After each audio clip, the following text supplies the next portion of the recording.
Learning about how can we ready ourselves for a new normal of doing business in Asia.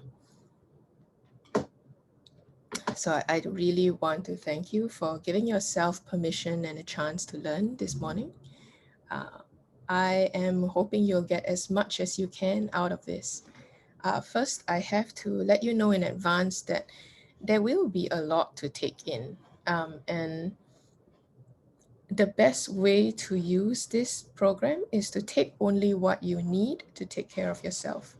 Apply whatever is relevant immediately and just leave the rest behind. For tech support, you want to private message #support. Any tech issues, I won't be able to help you because I won't be able to see it literally. So #support will definitely be more useful than me in that scenario. We will have a panel at the midpoint of today's session. All panel questions can be submitted to Pigeonhole, and that is the link you want to pay attention to.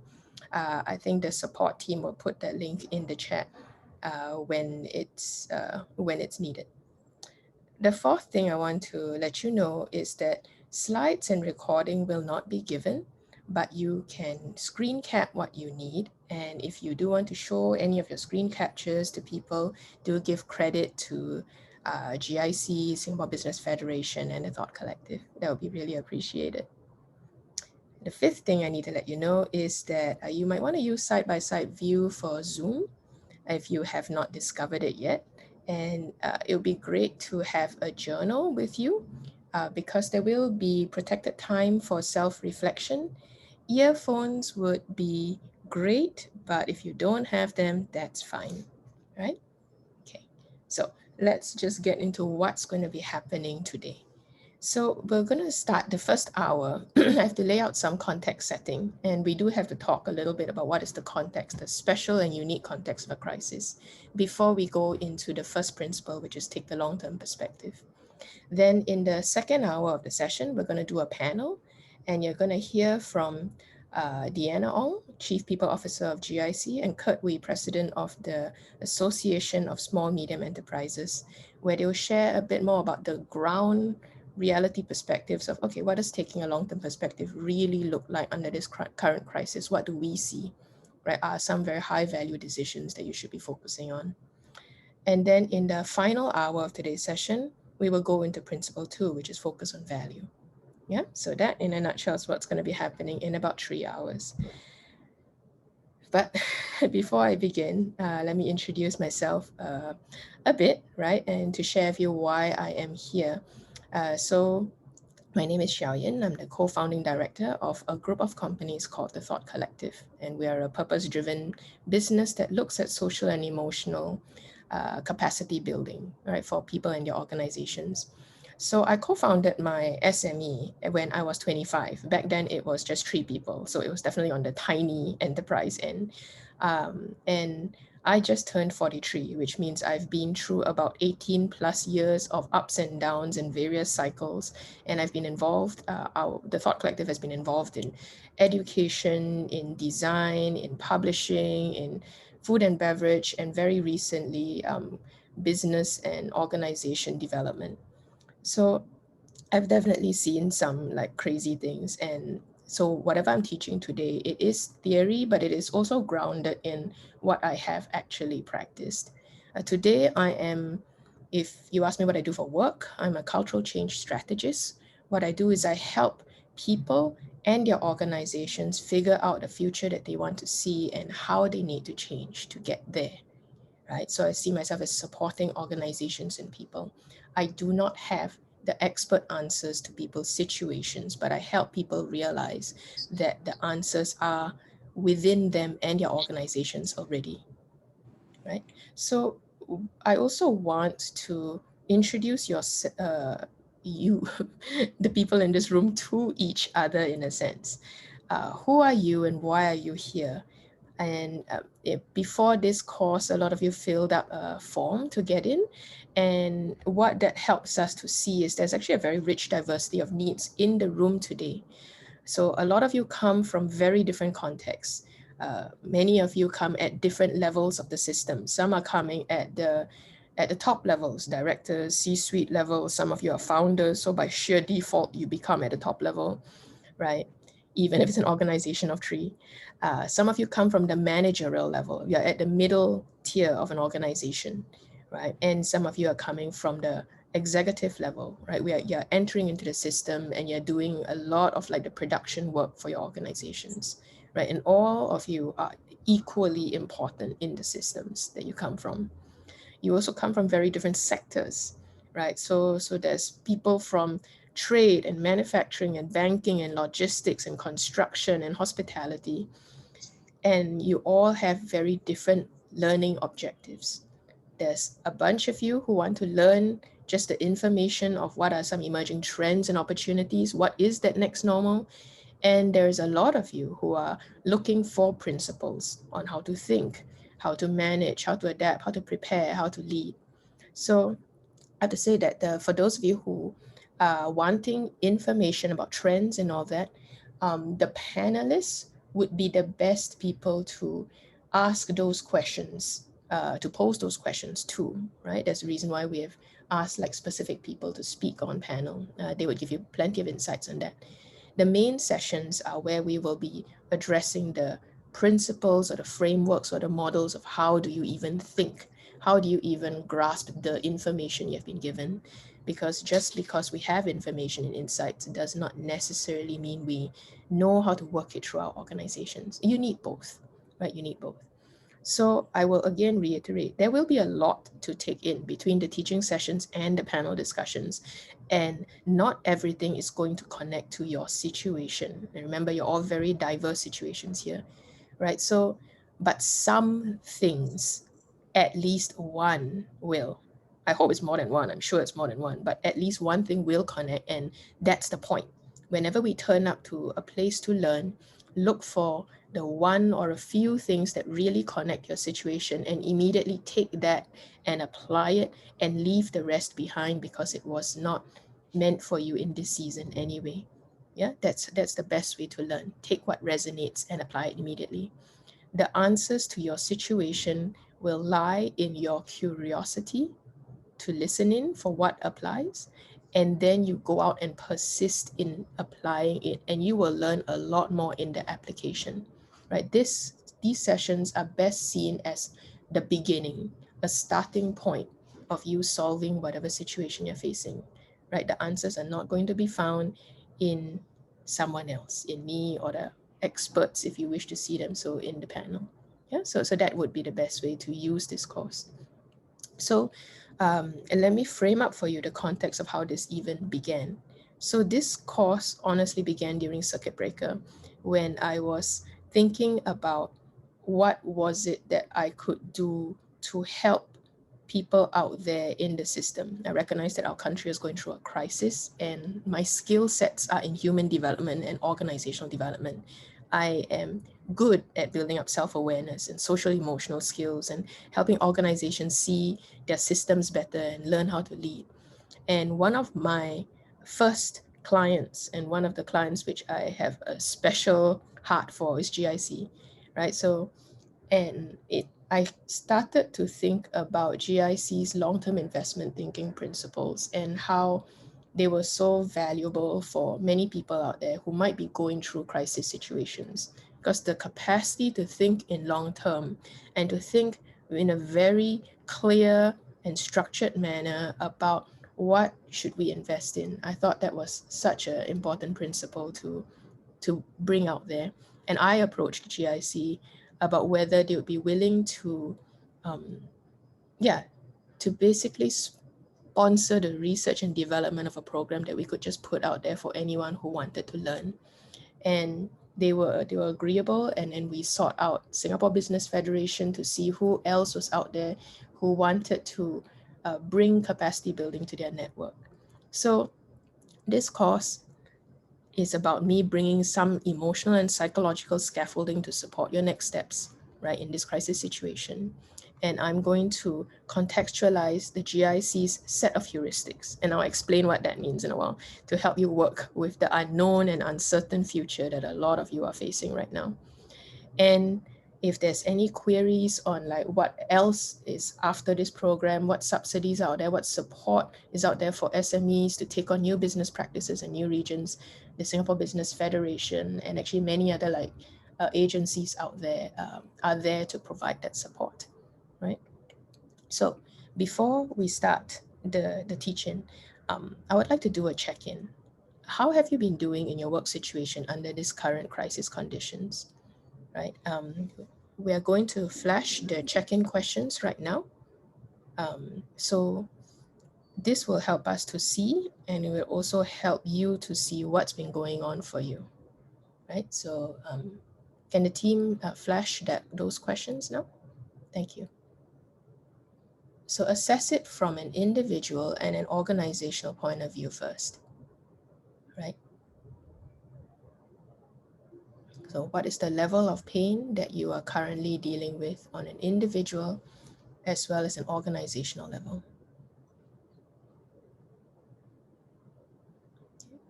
All this data is anonymous, so what you can use this moment to do is to honestly process it for yourself if you have not processed it yet. Okay.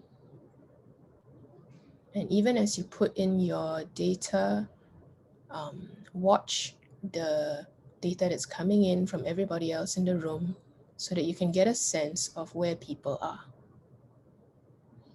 right? There's a lot of you who are doing okay, doing good. Some of you are definitely going through pain, some to the point of burning out, and some are quite close to giving up. And that is a reality that we are working with in this season.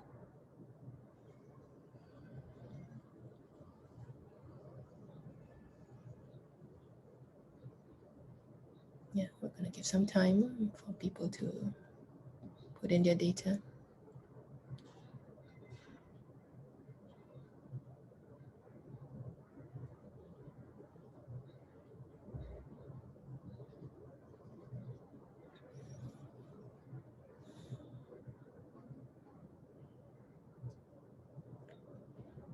Okay.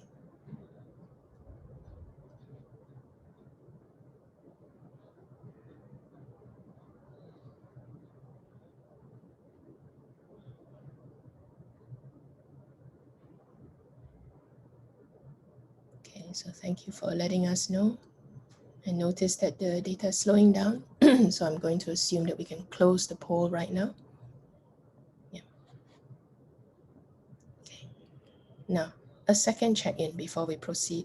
So the first was about how much pain you're in right now. The second is how much possibilities can you still see in your individual as well as your organizational situations. That's another good data point for you to check in on.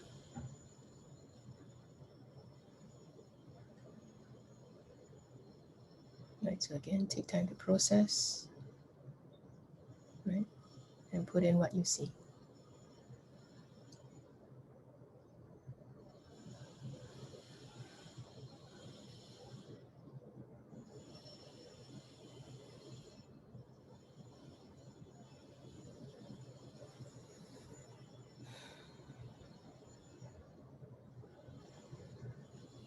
And again, as you're watching people put in their answers, hold a space and process the diversity of what people are going through in this current crisis.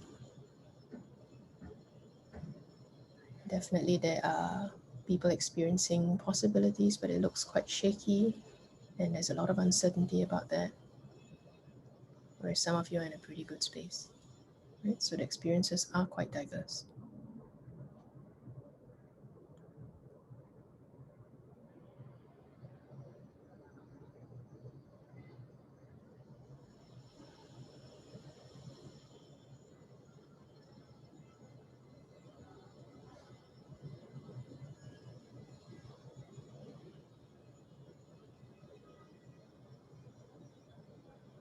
So we're just going to hold a space for a few more answers.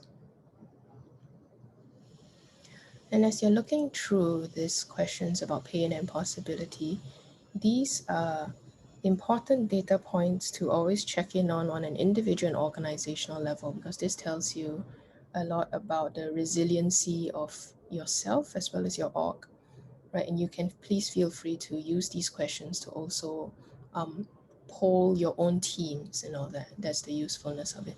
Right, we'll be exploring a little bit more about resiliency during this session, right? But that's what these questions are for.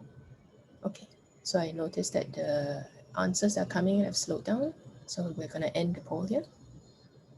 Okay, so what I'm going to do, how we're going to do to serve you best here, what I will do is I'm going to teach you just enough theory to set a mental foundation. And there will always be protected short pockets of time and space for you to apply it quickly and practically to your situation. It's definitely not going to be enough time to process an entire thing. But if during those moments, something comes up like, wow, I need more time to process this, then that tells you you need to set aside time outside of this session to do it. But there will be protected time, at least a few minutes to think it through. And then when the panelists come on, what you want to do is, what I will do is I'll draw out new perspectives from the guest panelists, right? That will get you thinking. And I'm going to invite you to use the theories to reflect and relook your situation, use the protected time to work on your situation immediately, and use those general insights from the panelists' answers to sense your own unique path ahead. Okay? So first, let's just go in and let's try and understand better the unique context of a crisis situation that you're in. And I don't know how acquainted you are with crisis, but this could be your very first crisis situation, right? And why is it that many people feel stuck because of a crisis? Okay, so pretty much this year, I think many people at some point have Googled, will life ever go back to normal? And if you take a few seconds just to process it for yourself right now, actually, when do you think things are going to go back to normal? Some of you may think it is still 1 to 3 months or 4 to 6 months, right? Or 12 to 18 months. And some of you will pick the last option of, is there still a normal to go back to?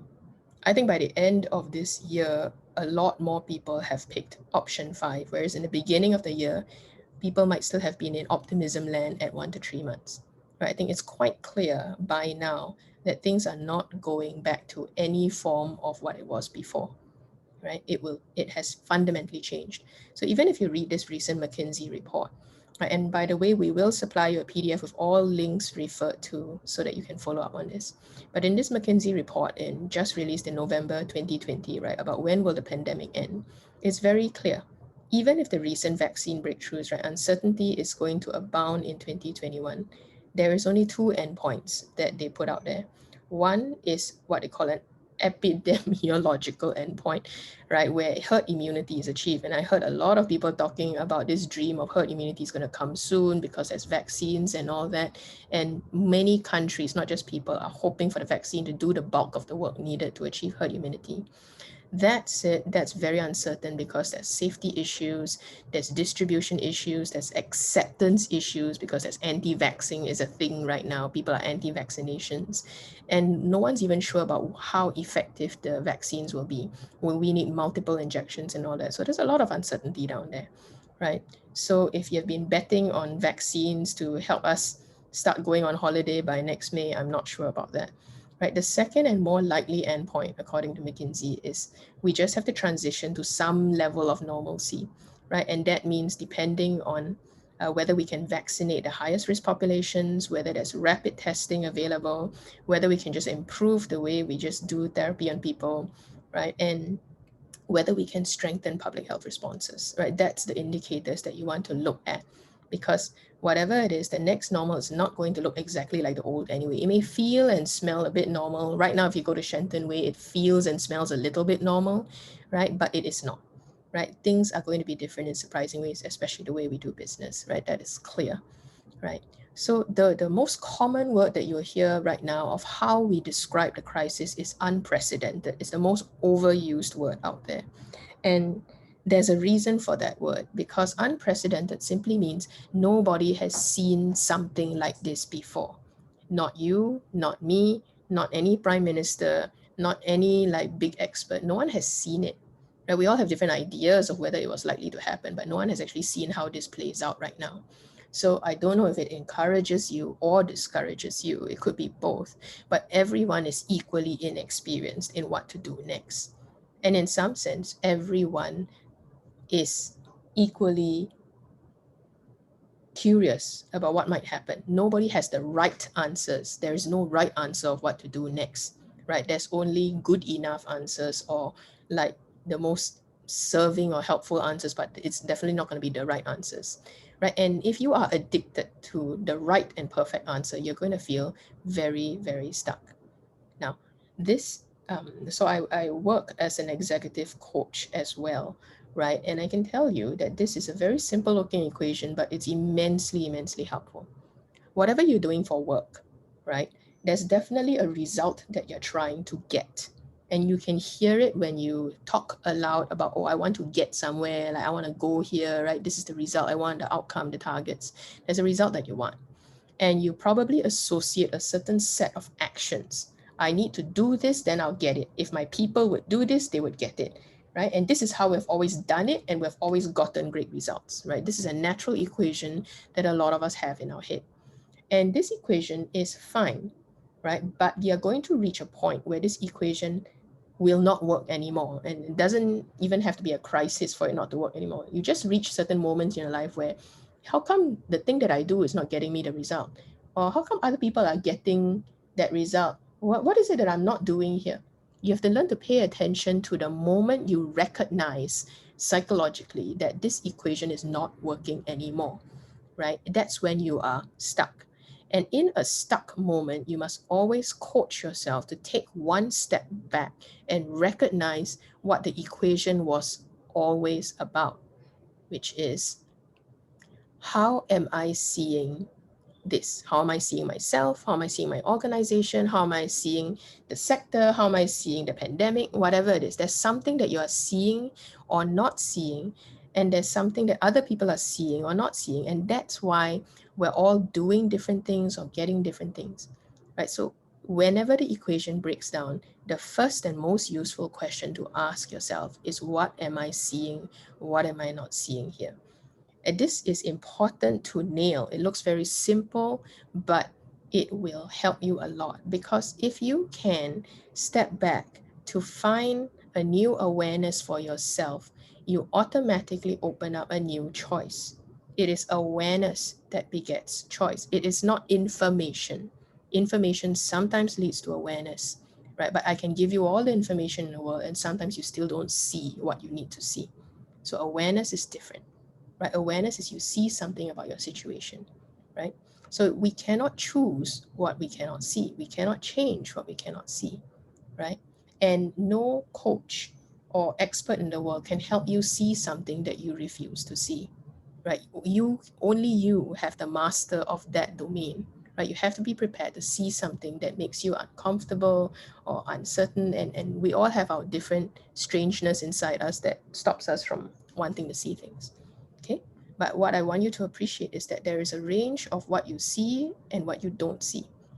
We all have to admit that there's a range of what we do see and there's a range of what we don't see.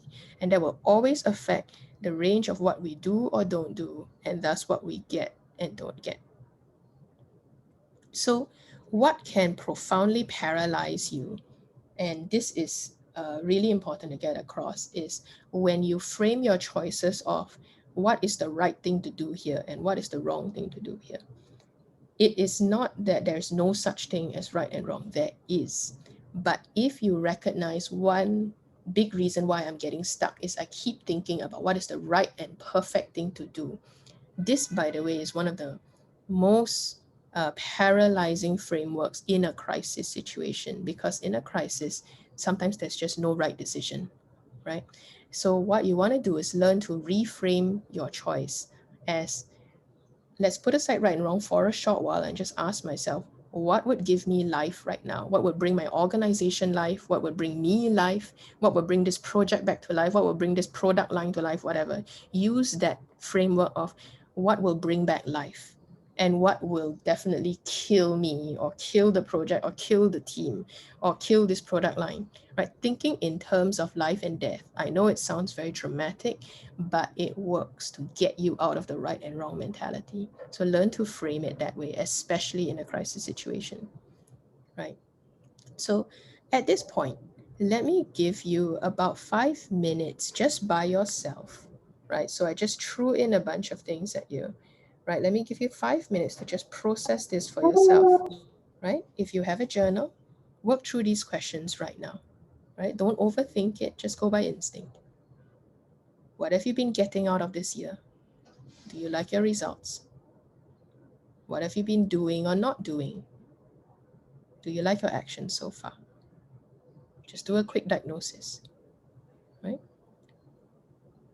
And if you can, write down 4 sentences that capture how you currently see yourself, your situation, one of your stakeholders, your co-founder, or whatever that's important to you, or how you see your business. Just 4 simple sentences. And then write down 4 sentences about how you prefer to see it.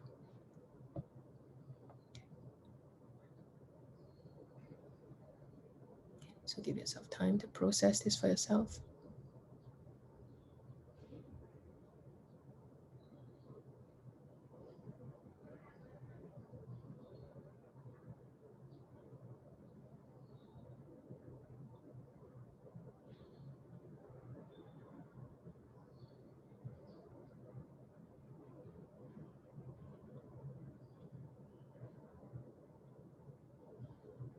Okay, this 5 minutes exercise, don't overthink it.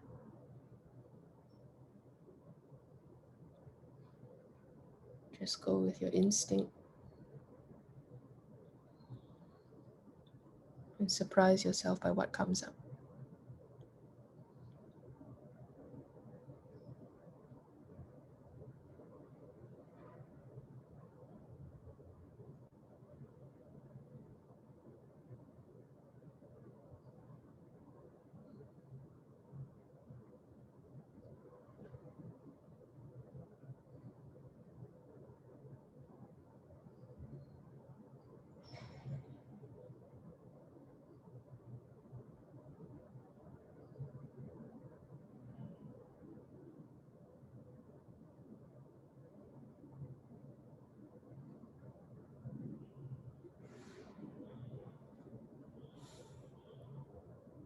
As you're looking at the sentences that capture how you currently see yourself, you can pause and reflect whether that framing brings you life or makes you die a little inside, or makes your organization die.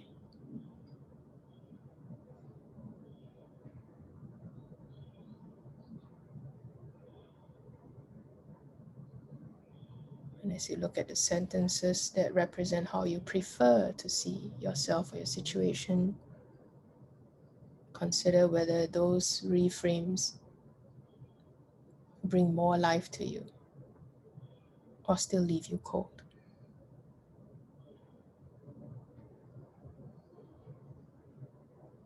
It may look just like words, but those are not just words. They represent what's going on inside you psychologically. And it will definitely shape the way you act. Right? So pay attention to the words that you're putting out there.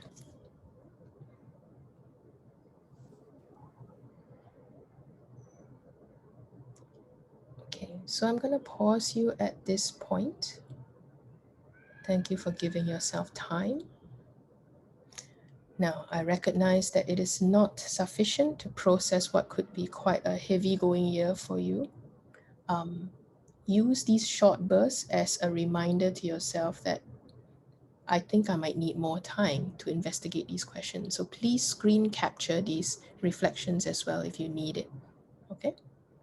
Now, the scariest part about an unprecedented crisis is nobody has the right answer, but we must still move ahead anyway. That's what scares us, right? So how do you find a path forward when nobody, not even the experts, can see what lies ahead? And you're thinking, if the expert doesn't know it, if the boss doesn't know it, if the prime ministers and presidents of the world don't know it, then how the heck am I supposed to know what to do it, right? And that's what scares us when we realize it's us. We have to figure it out, right? And sorry,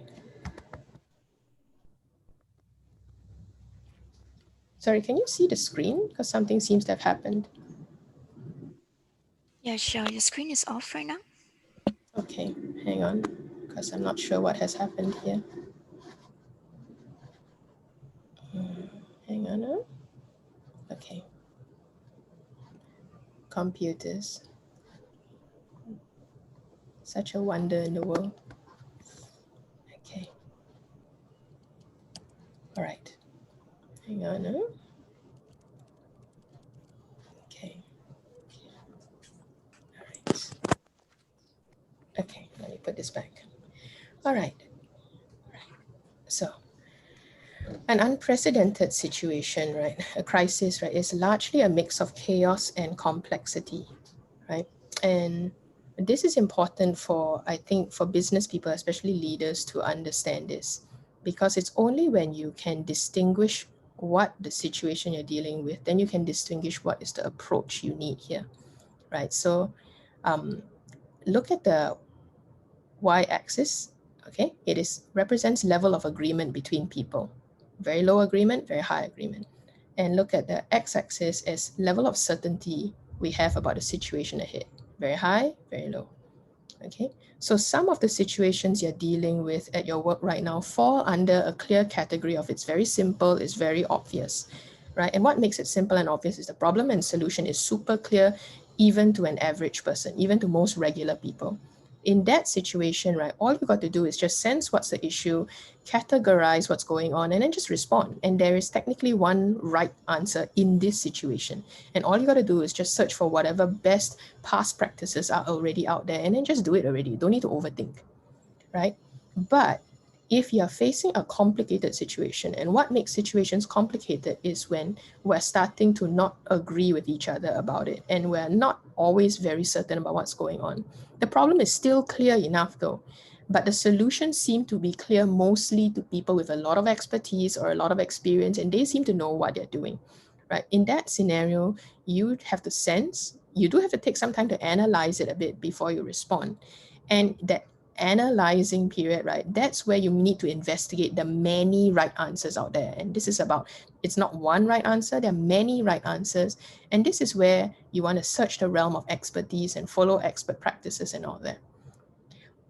But this is very different from crisis scenarios or complex problems that you were all dealing with already before crisis. Some situations and problems that you're dealing with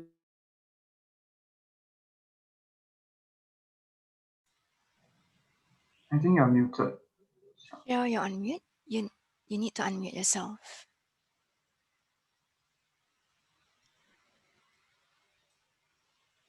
Xiao? You're on mute right Hi. now. Okay. Yep. Yep, we can hear you. Great. Okay, so the situation that you're dealing with, right? And a lot of you are dealing with complexity even pre-crisis anyway. Okay, so this is, you must listen hard when people, especially experts, are telling you we don't really know what's going on. That means problems and solutions are not clear. They are only clear in the future. That means on hindsight, right? Which means, right, there's no amount of you begging the expert or scolding the expert or being angry at them, right, for not knowing what to do. They're already telling you it's so complex, nobody really knows what's ahead. In that scenario, right, there's only one path. We all have to experiment. That means you got to put something out there and then look at the feedback that you get from the environment. Okay, this worked, this didn't work. Only the experiment can tell you the answer, and it's very unique to you. Only from the experiment can we sense what to do next, and then we adapt. What do we do? So in that scenario, because there's increasing levels of disagreement and increasing levels of uncertainty, you really have to collaborate or co-create or basically work with people, right, to find not right answers, but find the answers that are good enough for us. And that's very specific, good for us, good to us. You really have to find what works for more people, right, than less, because the people are going to be in the way. You cannot solve it without getting some like ownership or some shared understanding from people, right? In the complex scenario, answers may only emerge along the way, right? You're looking at emergent practices here, okay? And then there's clear chaotic scenarios where the problem is clearly out of control, right? And it can only be contained with whatever immediate solution you throw at it to bring it under some control. In that scenario, there's definitely no right answers. It's just whatever answer works. And in that scenario, the only appropriate thing to do is just act.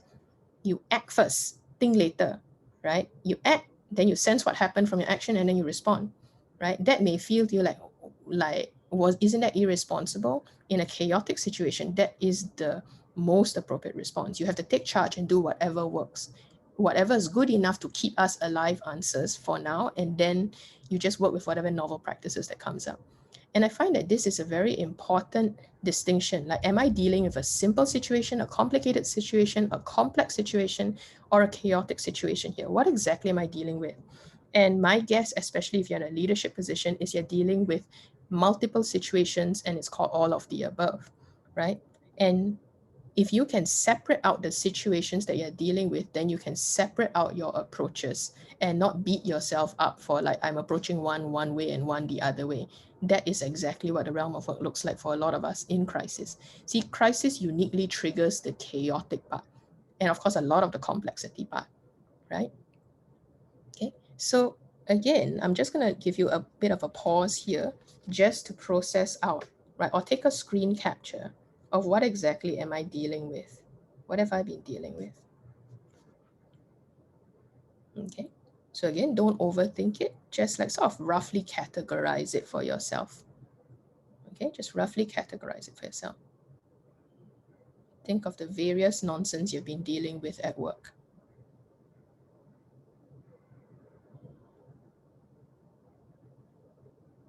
Which one's clearly chaotic? Which one is complex? Which one's actually quite obvious or simple?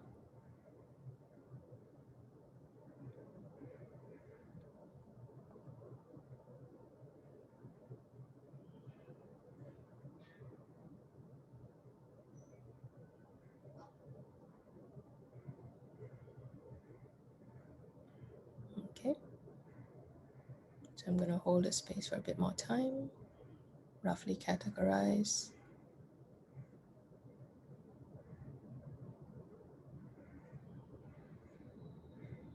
Okay. As you're categorizing, notice the approaches in the red text and ask yourself if that's the approach that you've been using. Okay. Because sometimes we just use the wrong approach for a particular situation. Or we forgot to shift our approaches because we didn't recognize the situation had changed. Okay. So again, I'm going to pause you here, right? If something has emerged for you, spend more time on it later. Screen capture this. Okay. Now, I wanted to bring this up because I think for a lot of leaders or managers, especially, in this pandemic, you might have been dealing with a lot of chaos initially, and you acted and did whatever you could. And sometimes people forget that the chaotic situation has stopped and it's now moved into complexity. So if you're still just acting and being very directive and ordering people around because you think you're still in chaos, that can actually injure you because you're actually in a complex situation right now where you need to work more with people. Actually, the whole point of acting so boldly and directively in a chaotic situation is to bring it back into complexity so that you can slow down and experiment again, right, and work together. Okay. So again, we'll provide you more links to read up on it if that's the situation you're dealing with. So people who navigate crisis well know how to switch modes and operate on open-ended rules of thumb versus closed-ended rules. What this means, a rule of thumb is, people call it wisdom or framework or principles, basically very simple enough things to help you deal with complex or chaotic situations. Closed-ended rules are useful, but they're most helpful in an obvious or a merely complicated situation. Okay, so a rule of thumb is practical, it's not optimal, it's not perfect, but it's rational and it's just efficient. It can reach, it is just useful for reaching the next step. And that's actually what you need in a crisis, right? It is best when it's and an optimal or perfect solution is pretty much impossible or impractical. You need a heuristic because it is a mental shortcut that can ease your psychological load of making a decision. If you've been feeling mentally exhausted this year, you know what that means. You are overloaded in the mind from making all these decisions every day.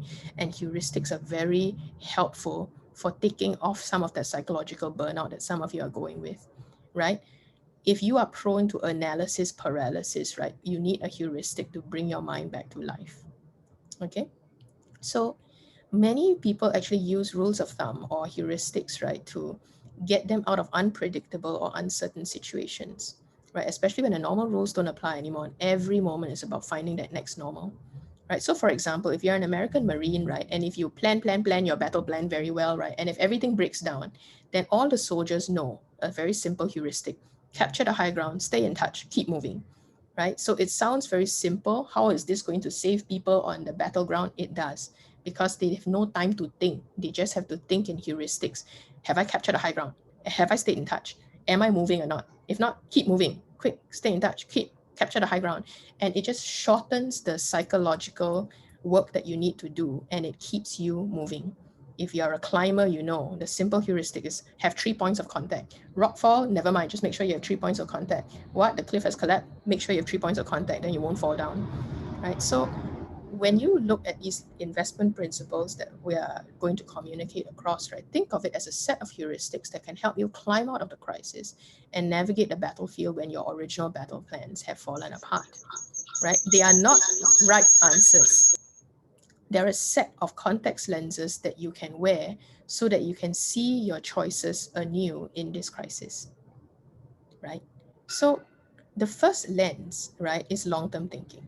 And long-term thinking, to put it simply, right, is about how can we think in years, even decades, not just in months or weeks or days.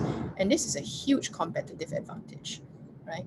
Because you see, like, recovery from any crisis will often take far longer than most people think. For example, if you're in the airline industry, right, some people are predicting 2024. But if you're Thai Airways and you're facing like already a lots of problems way before crisis, right, and now the state doesn't want to bail you out, it's going to take way longer than 2024 to recover. And any successful recovery or resiliency process depends on whether people involved are still able to, number one, see long-term possibilities despite short-term pain and short-term humiliations. So I don't know if you've been paying attention, but Thai Airways, right, has been doing all kinds of crazy things, right, to make sure that they have money to save themselves because the state is not going to save them. And one of the crazy things that they have had to do was to sell dough fritters outside their HQ, right? And outside their multiple headquarters, they've been selling dough fritters. And if I don't know what's going on in their minds, right, of the leaders of Thai Airways, but you can imagine for some of them, they may experience this as this is so embarrassing, this is so painful, I can't believe I'm selling dough fritters, right? But this, the whether we experience it as pain and humiliation, right, is really just a mentality. You see, in life, right, pain is inevitable, but suffering is optional. Or let me put it another way, pain is a fact, but suffering is a story. And we all have a story about how much time we are willing to give ourselves and how much purpose we're willing to give ourselves to recover from the fact, and pain is a fact, right? But the story of how much time you want to give yourself to recover, right? That's a story. That's not a fact. The pain is a fact, but the story of how much time do I need? How much time can I give? That is completely subjective to what story you tell.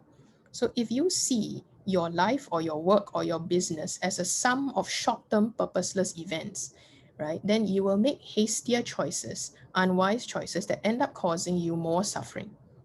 But if you see your life and your work or your business or your project as it's all in pursuit of a longer term, purposeful story, you can make wiser choices that create less suffering for yourself. So it's entirely possible that airline CEOs are probably going through the worst like things right now, right? And some CEOs might be actually honestly sitting in a fire and thinking, actually, this is going to be okay, right? In a healthy way, not in a like I'm trying to deflect way, right? You see that there people, a lot of good effective leaders know there is no way you can avoid the short-term pain of this crisis, but they can only do that if they take a longer term purpose oriented, and it's a larger purpose orientation, right? if you take a long-term, larger purpose perspective, somehow, right, you will psychologically and emotionally suffer less even in the midst of factual pain. Suffering is a story, right? But pain is real. Let us not undermine the fact that people are really going through pain, right? But most people who have gone through crisis and survived know that there is a fact of pain, but there's a story of how much suffering I need to go through. And that is tied to time. Can I give myself more permission of time?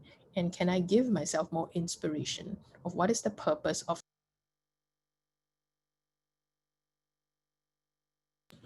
Xiao, you're on mute.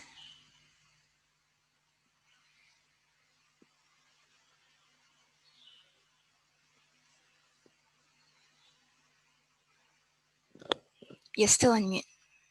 Sorry, everyone. Let us just try to figure out this technical issue just for the moment.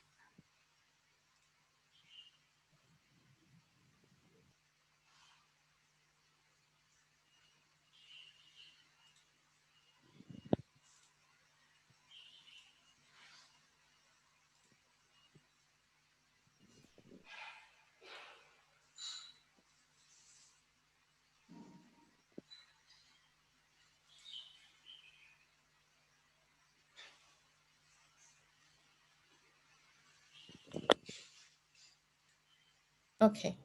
All right. All right. So my apologies for that. Yeah. So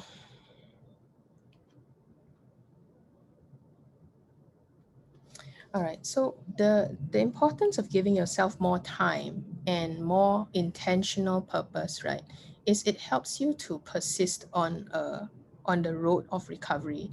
And honestly, right, people only discover opportunities when they persist on that road to recovery, right? And you will be surprised at what you discover along the way. For instance, we talked about the humiliation of Thai Airways, right? Or what we perceive as humiliation of selling dough fritters.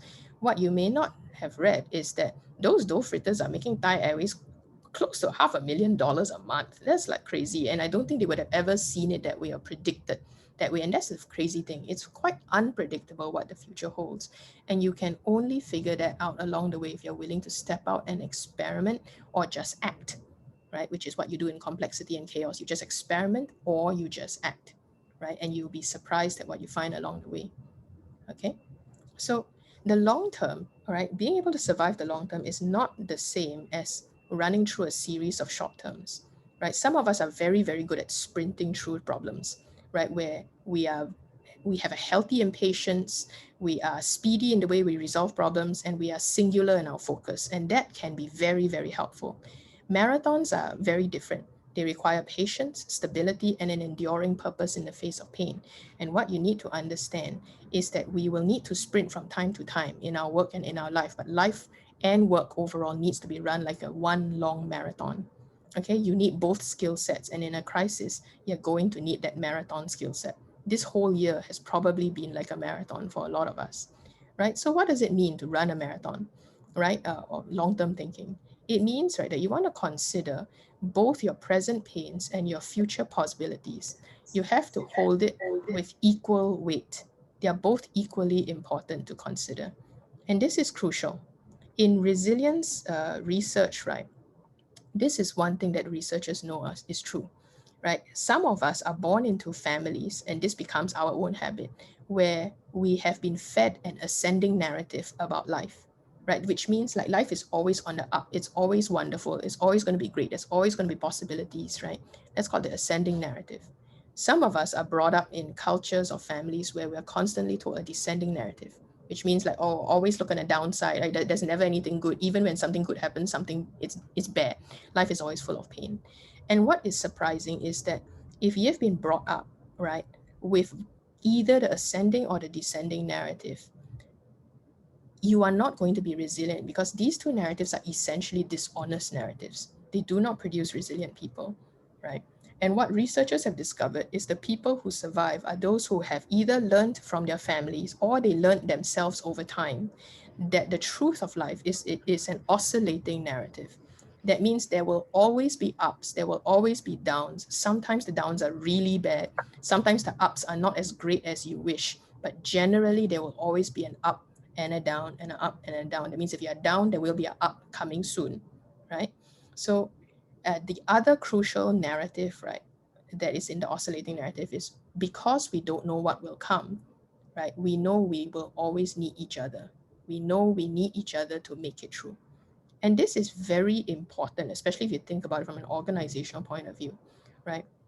If you approach this crisis, right, or life in general, of an oscillating narrative, right, then you're able to be a lot more truthful with yourself and the people that you lead and all your stakeholders, right, that look, let's be honest about the present pain that we're going through, and it's quite bad. You have to be willing to admit how bad it is, right? But you also have to be willing to admit that the possibilities are also very real.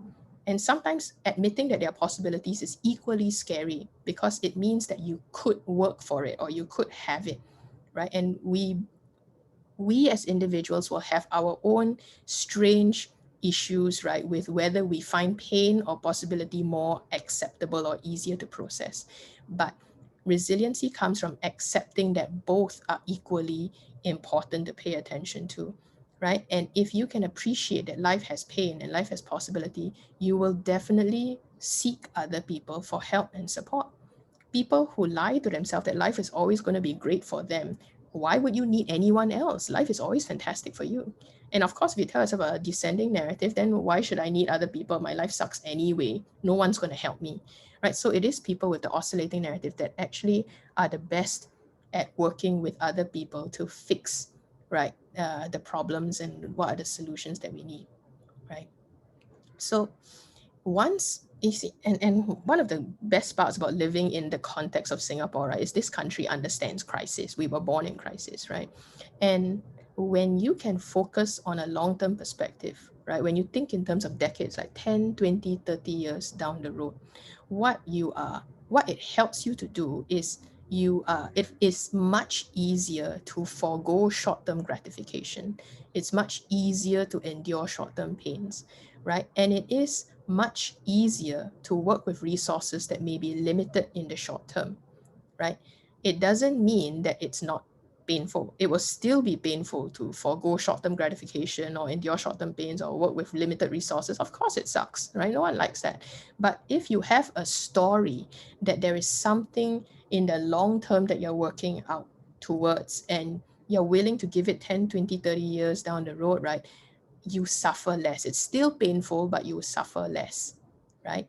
And I thought like I'll let Jay-Z and Warren Buffett give you like their perspective on it, right? And long-term thinking, right, is about, it really helps you to be disciplined and to be not caught, to be caught up in the moment, right? So there's always going to be, what Jay-Z says is, it's always about this hot thing. Hot thing is, there's the heat of the moment, there's the very short-term things, right, can trigger you and make you really emotional and make you less rational about what to do next, right? And if you think in long term, it gives you a bit of separation, like you're able to separate yourself a bit from the moment so you can stick to what you already know and stick to, this is who I am, this is what I set out to do, this is what is most meaningful, and we're going to keep at it, right? And the way Warren Buffett explains it, right, is, look, if you're not willing to own a stock for 10 years, don't even think about owning it for 10 minutes. And the way I see it is, in every decision that you need to make, right, you're always asking yourself, is this decision only making sense in the next 10 minutes, or does it make sense in 10, let's say 10 weeks down the road or 10 years down the road, right? And it's just a way to intervene on your own mind, right, to help you process it, okay? So is this what I want 10 weeks, 10 years down the road? It disciplines you to not get caught up in what the moment just wants to trick you to do. Okay. So uh, so I recognize the panelists are in the room already. I'm going to request for an extra 10 to 15 minutes from the panelists. My apologies, Deanna, right? And Kurt. Right, so let me take you for 10, 15 more minutes. Right. So if you can learn to focus on the long term and stop chasing after short-term distractions, right, or reacting to short-term pains, then, okay, my apologies, we won't be able to do this reflection, right? But at this point, what will be really great for you to do for yourselves is take time to think about what is that crucial long-term goal that you want to succeed at 10, 20, 30 years down the road. Okay, take a snapshot of that so that you can do your reflection later, right? Then we're going to proceed. Okay, now this is important. Once you can figure out, all right, fine, let me think in decades. Okay, got it, got the message. Then what am I supposed to do thinking in decades? Well, what you want to do is you want to start building a moat, right? So this is an investment concept, and I'm going to explain how that's relevant to you, even if you're a non-investor. You want to build up a moat that will let you survive and thrive no matter what happens in the short term. So let me explain. So if you talk to long-term investment thinkers, right, like Warren Buffett and Charlie Munger, they will tell you that the real value of most people and companies is not in their next 10 years, but in the next 20 years after that. So they're thinking 30 years down the road. So long-term investors, right, look for companies with what they call an economic moat, intrinsic characteristics that give the business competitive advantages that help it endure through all kinds of change, chaos, and uncertainty, right? So imagine like you or the business is like the castle, and there is a moat around you, and change and chaos and uncertainties all around. Okay, that's the picture I want you to keep in mind. So what is a business moat? So for example, right, whether you're Apple or Nike or whatever, right, a moat is whatever intrinsic characteristics, that means these are innate or unique to you, that gives you this durable competitive advantage. So if we look at a brand like Coke, and Coke, if you don't know, has been around since 1886. So talk about like some crazy moat that they have. What's inside their moat that helps them to survive through change? Time-tested recipe, respectable reputation, classic brand, high standards of excellence, collaborative relationship with retailers. They are quite fairly priced and have been for decades, and they are willing to evolve their way of working. Right? And if you think that's very easy, anyone can set up a soft drink company. It's not that easy, right? And it comes down to mentality. So you may not know, in 2007, there were these two local soft drinks called Anything and Whatever, right? And it was literally nobody knows what's in the can. It was a one joke brand, right? And you couldn't tell what was inside the can actually. So I don't know how much they invested in it, but basically it lasted for 3 years and the company went under, right? So novelty doesn't last. So if you look at what was in the moat for Anything Whatever, right, the recipes were untested, the brand wasn't classic, right? It was a bit of a one joke brand, unknown standards of excellence, right? Nobody knew anything about the brand. It had an average relationship with retailers. It was fairly priced, fair enough, but it was not willing to evolve its way of working. Basically, once the joke ran dry, they didn't bother to evolve it. They just closed down the company, right? So if you adopt a similar Anything Whatever kind of short-term thinking, right, the last 3 years and then die after 3 years, right, then you want to make sure that you don't have the same stuff in your moat, you see, because that's not going to be advantageous to you. You don't want to have average, untested recipes of things that you are just not good at or not that interested in. You don't want to have an average reputation.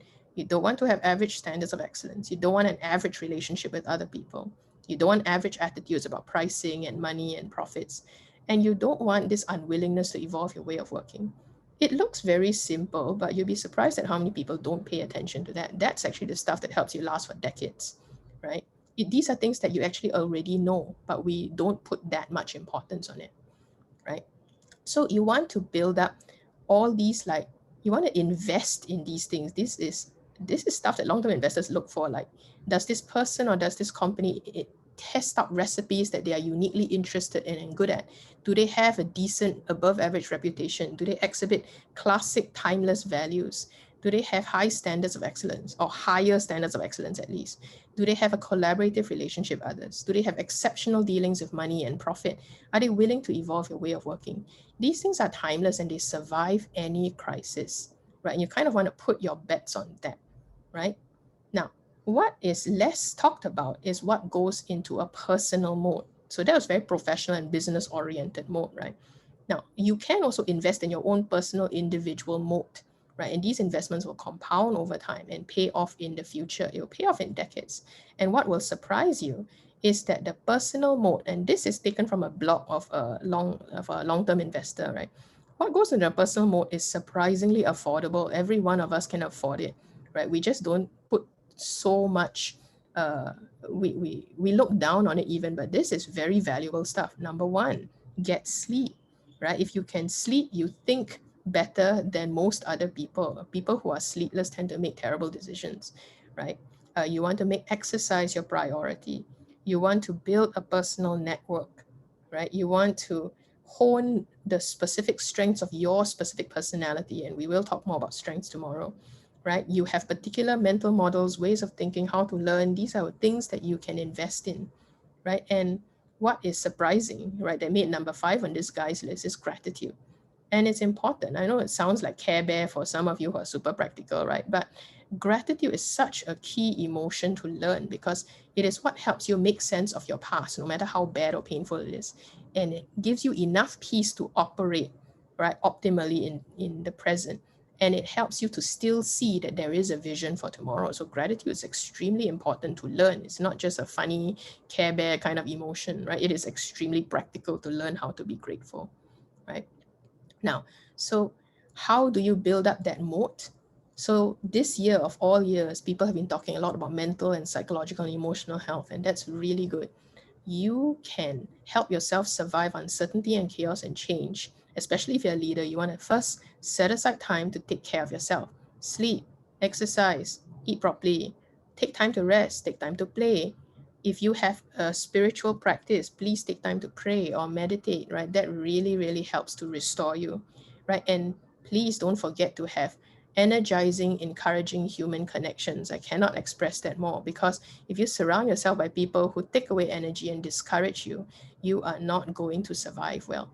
Self-care is separate from self-work. You need to develop yourself by journaling, by counseling, by therapy if necessary, by feedback. These are all crucial ways to build up your personal moat.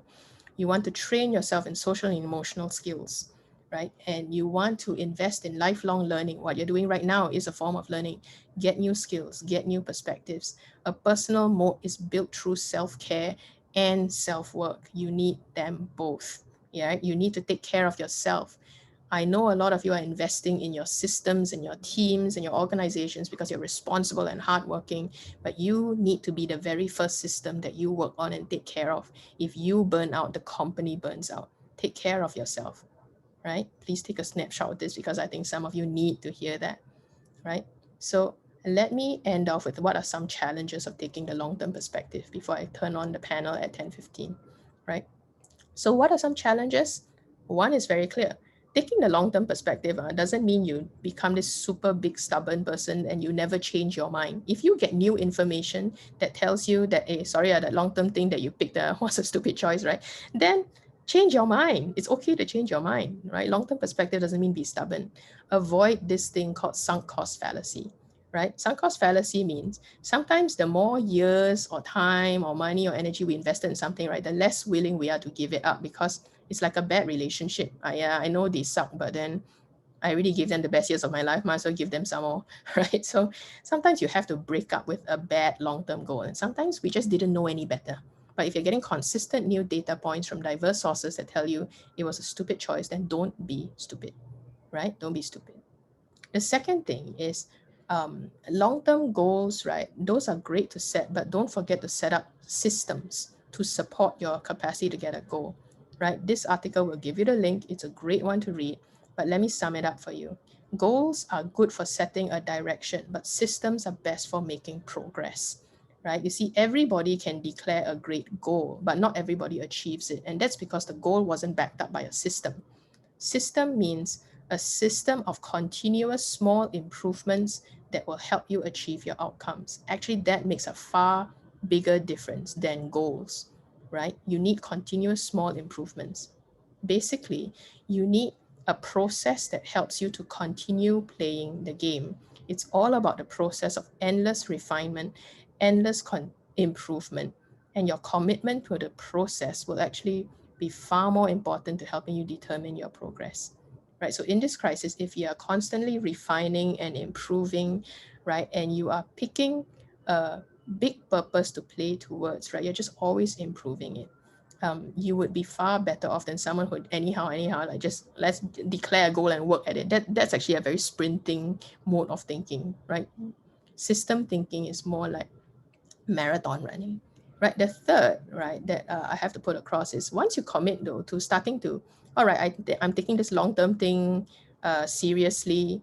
I want to make purposeful choices right now. You want to accept the fact that you are going to potentially offend, disturb, discomfort people along the way. Because once you shift your own boundaries, right, of what you're standing for, you are going to be shifting people's boundaries as well. And it's going to be very sensitive for some.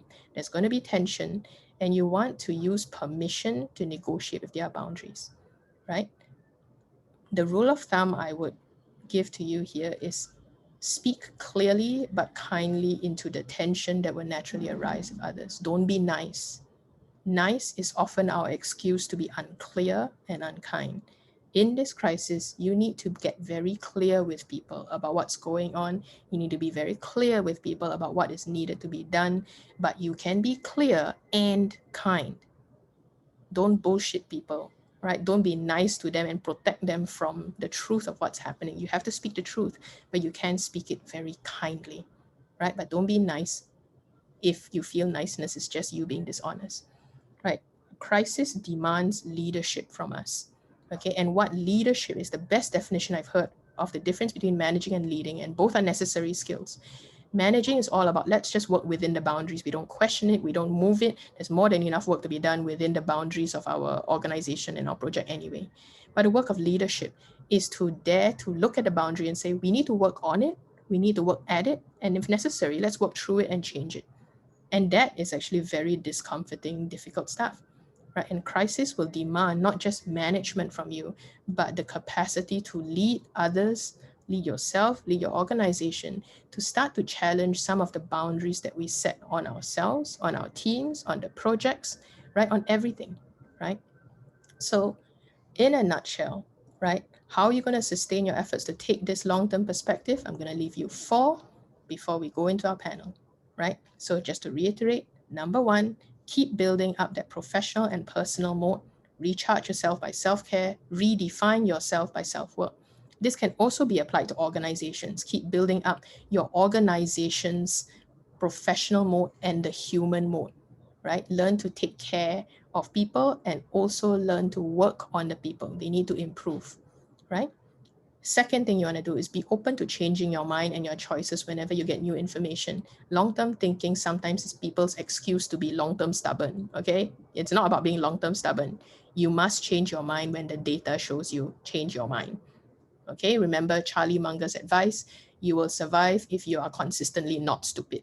It's not about being the smartest person in the room, it's being the one who's consistently not stupid. Third, set up systems, not just goals. Goals are important, but learn to set up your systems and orient your goals towards an infinite game you most want to play. Quick example, a goal is called, okay, we need to make 100K by next quarter, right?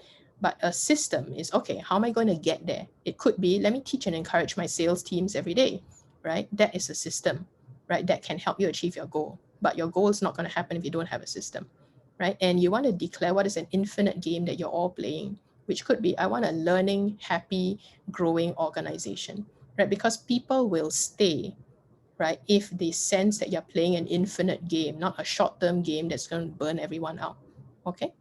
Last, you want to lead yourself and others by courageously negotiating on the boundaries, at the boundaries, and through the boundaries. Don't just stay within them.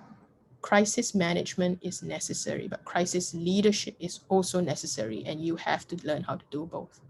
And remember, leadership is boundary work. It's always going to be uncomfortable. It's always going to be tense, and it's okay to be uncomfortable. Change will always be discomforting. And on that happy note, an uncomfortable note, right, I would like to now welcome my very, very patient guests, right? So on this panel today, we're going to have Deanna Ong and Kurt Wee, who's going to share with us, right, about, just share their perspectives about what does it mean? What does it really mean to take the long-term perspective? And what does it look like under this current crisis? So what I'm going to do is I'm going to stop share so we can focus on the wonderful human beings in the room, right? Okay. Thank you, Kurt and Deanna, for being Hi, so patient in the wings. hi, good morning, everyone. Hello. Hello, hello. Hi, Xiaoyan. Good to see you. And hi, everyone. Hi, Kurt. Hi, Diana. Okay. So I know I have set you up to answer very big things. Okay, but I think what is most useful for everyone here is just to hear your real ground experience of what does it look like really to take a long-term perspective. How does this play out? How does this play out? Shall I first, For, or want to go first? no, maybe Diana, you go first. Oh, okay, sure, yeah. Okay. Maybe I'll say, Xiaoyan, I sat through your session and I really enjoyed what you were sharing with us and how you've used our long-term investing principles and extended it in a very personal way. It's really meaningful. So to me, the effects of the pandemic are expected to drag out in the next 1 to 2 years, short of having a ready now, widely accessible and effective vaccine. I think this could leave at least a medium to long-term impact on our economies and our businesses. As we can see, it's already disrupted economies, livelihoods, and our social norms with safe distancing. And travel has been curtailed. Companies have been forced to take drastic measures, not only with their business models, but also with how people have to operate and work from home. So to me, taking a long-term perspective means looking for ways to thrive in this new norm. It's about figuring out what is the right business model and how we can capitalize on opportunities, manage the downside, and to survive the path. It also means continuing to invest in our people, develop skills that are relevant for the future if we're thinking long-term, investing in technology to navigate the change and building resilient teams, and staying anchored to our values, being clear on goals, and also, as you mentioned, realistically adapting to the change, which means we have to weigh trade-offs carefully to make the right decisions and apply good judgment in the face of all this ambiguity. And to us, the principles in dealing with the pandemic help to guide decision-making. And this is about the wellness and safety of our people. It's about setting up systems and processes to allow us to continue to deliver on our fiduciary responsibility. It's about adopting all government advisories, keeping to the rules, and also being open to new best practices as we look at businesses in the market, best practices in industry, and adopting them. So at a leadership level, you ask, what we need to do. And the exceptional conditions of today, I think, will place greater demands on leaders, on managers, and teams to manage change from a long-term perspective. So for leaders, it's about situational leadership. And this means being open to new possibilities, to take on perspectives of our people to make the right decisions, and also having that courage and creativity, to look beyond the well-trodden paths, because we don't know what we don't know, but it's a journey of discovery, and having courage to take risks, to innovate new ideas, and bring people along for the journey.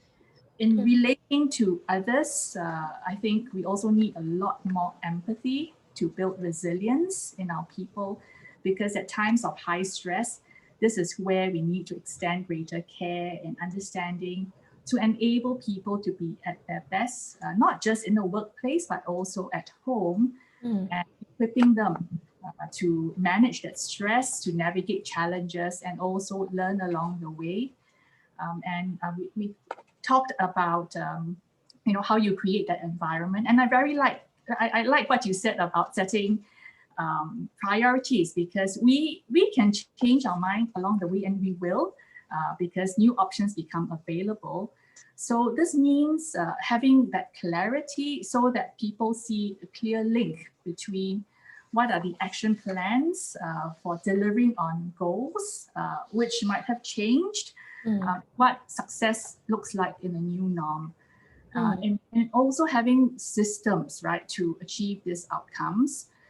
And in navigating the uncertainty, it's also about adopting the path of least regret. And it means being agile, it means taking steps along the way, but also triangulating data points to ensure that no blind spots. And we have to learn, right, along the way with regular reflections, after action reviews on what's working well and what's not working well. so that it is a journey of endless refinement to get to the right answers.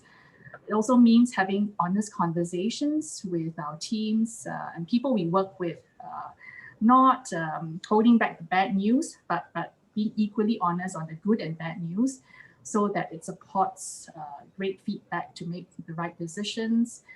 We will face tensions in relationships, and that so building greater trust and dependability with people that we work with, and showing respect for different views, being inclusive in taking in perspectives, and building partnerships with our business partners.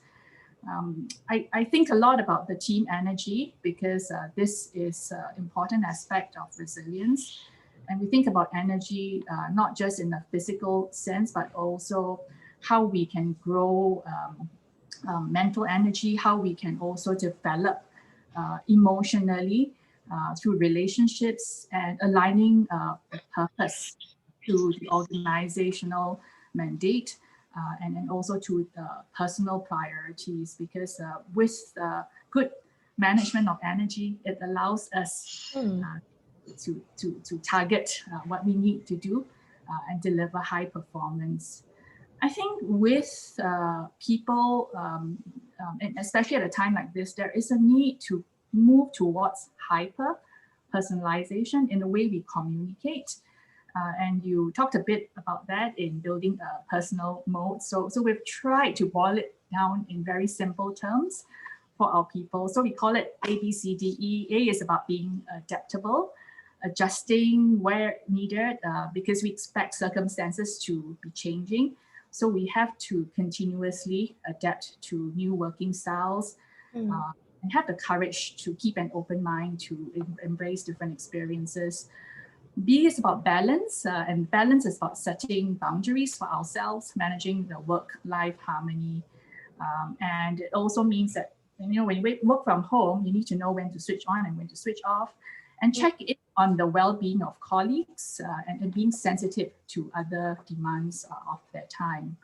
C is for connecting, and this is about making it a routine to connect, communicate, catch up with colleagues. And we can do this virtually over Zoom, not just talking about work all the time, but coming together, having drinks over virtual settings, bringing our pets to work. And this helps, to uplift spirits, and practicing gratitude too. D is for delivering on our goals. So being clear on what KPIs still need to be done, providing regular status updates, great time management, and continuing to collaborate with teams so that we can stay productive and ensure that goals are met. E is about energy. I've already talked about it in the different dimensions of physical energy, mental energy, emotional energy, and sense of purpose, which links back to our spiritual energy. And this helps to also provide coping mechanisms to survive the path. I think the human spirit is stronger than we think. We have to overcome this, and it's in all of us to find the right answers to build a better norm for others as well. I'll pause here so that more on his perspective, and then we'll see where we want to go from here. Sure. I'm about to shift over to Kurt, and I just wanted to share that what I'm hearing from you, Deanna, your ABCD about adaptable, balance, and boundaries, and C is connecting, and D is delivery on KPIs, and E is energy management. And it reminds me of another speaker that I heard yesterday who was sharing his ABCD of how he's managing his organization. But it's sort of like on the flip side of asking his teams to start noticing the problems that have surfaced from the crisis. And his ABCD was addictions, blind spots, cracks, and dark sides and dysfunctions. And he said it's so important for us to be honest about what is the crisis exposing about our way of doing work. What are we addicted to? What are we blind to? What's cracking up? What's the dysfunctions?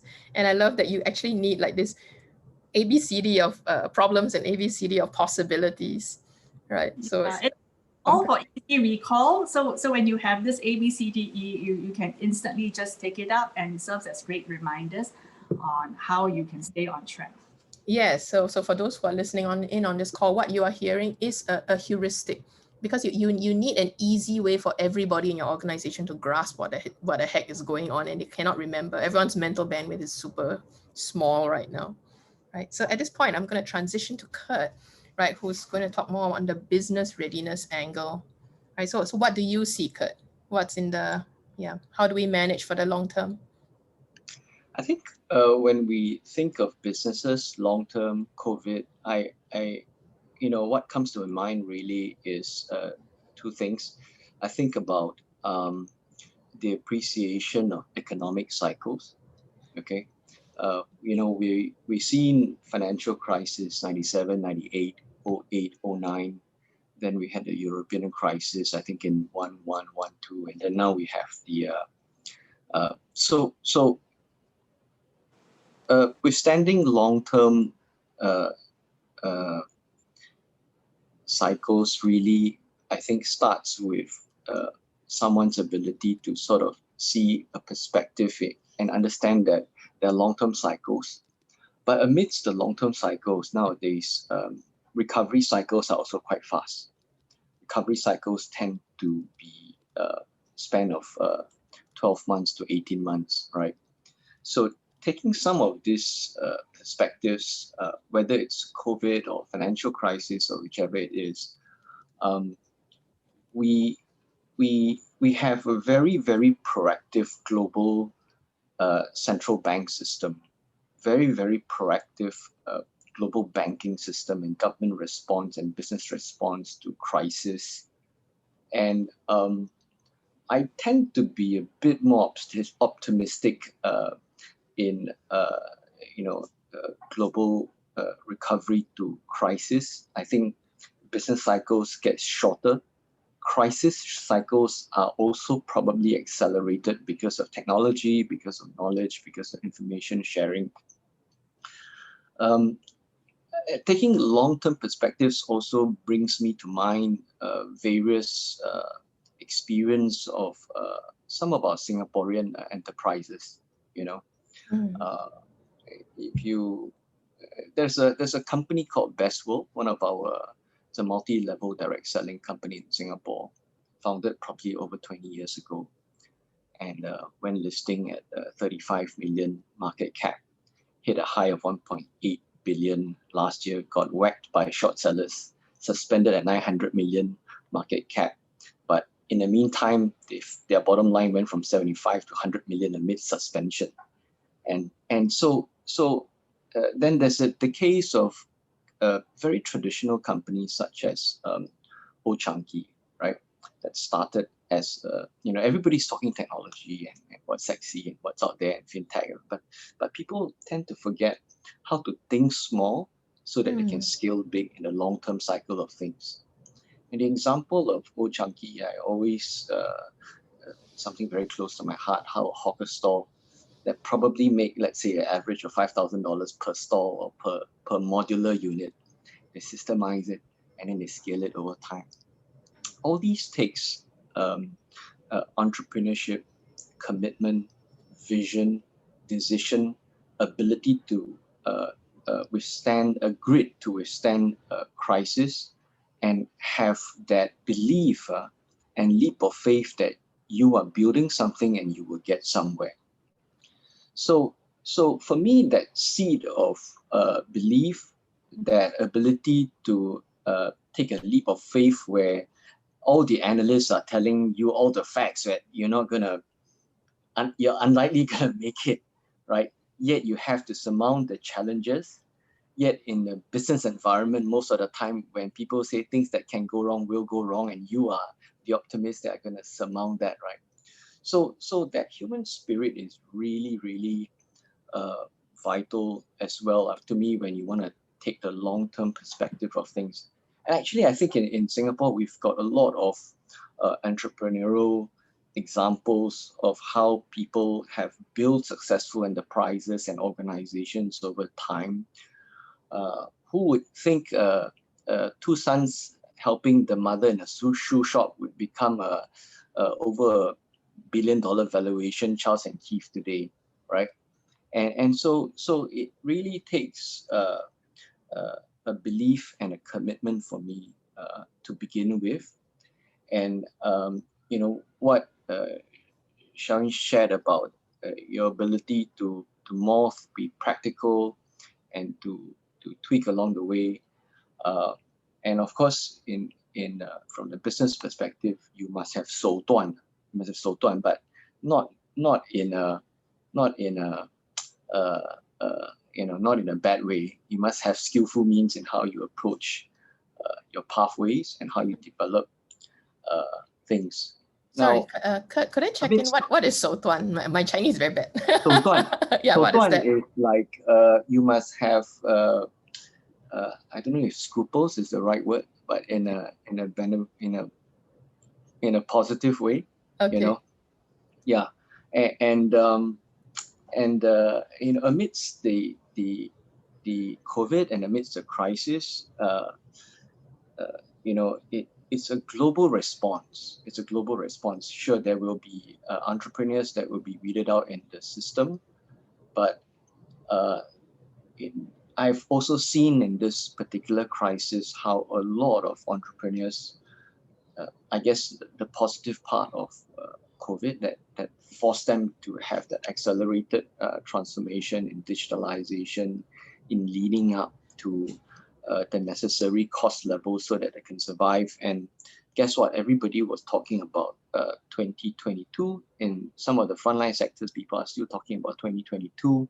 But I think from where I see, I think the middle of next year would be a takeoff point, would already be a takeoff point.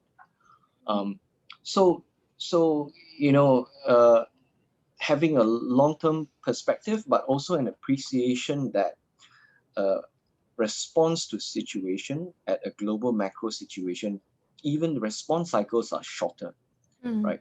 You look at the 08-09 financial crisis, it literally was, it literally bottomed out within about 9 months or 10 months, and thereafter it was back on the upswing, and I think the Dow was quite bad, and today it's what, 30,000, right? It was below 10,000. Today the Dow is 30,000. So you know, entrepreneurs and business owners would always take that long-term view.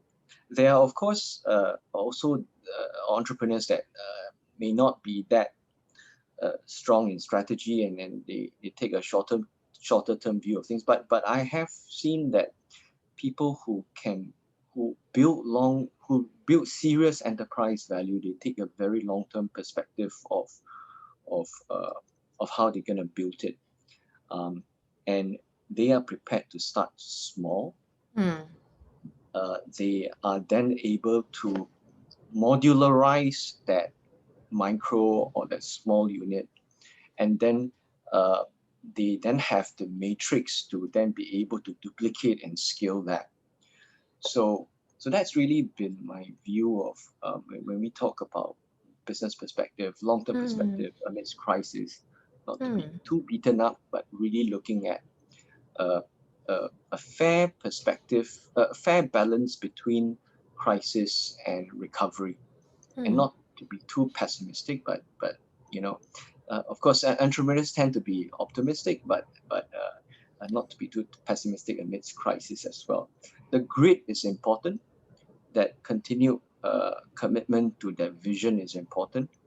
So that's really some of the things that really come to my mind when we talk about long-term perspective, value building, and COVID. Thank you, Kurt.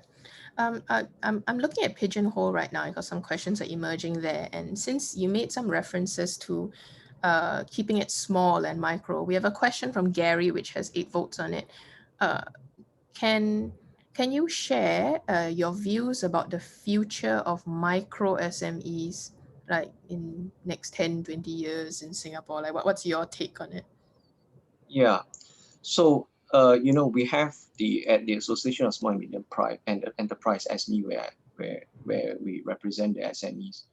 We have 2 major awards. One is the SME Rotary Entrepreneur of the Year Award, and also the Singapore Prestige Brand Award, where we partner with Lianhe Zaobao. Both awards have been running for 20-30 years. And what I want to share is that, we actually see what we call 后浪推前浪. So we actually see new batches of enterprises coming on the scene every year. If you organize awards, especially business awards, one of the pain points you have is, oh, who am I going to find as my nominee or my award winners this year? But actually for us, we actually every year we see new waves of entrepreneurs coming on. So the entrepreneur spirit is always going to see new enterprises that will come on. I think what is really, really important for small, not just micro, small SMEs, there's about 120,000 micro companies, probably about 30, 40,000 or 50,000, not more than 50,000 are small. So collective, there's about 150, 160 of such enterprises within Singapore out of the 180, 200,000 active enterprises. So their ability to actually, okay, most of them, a lot of them are actually wage earners.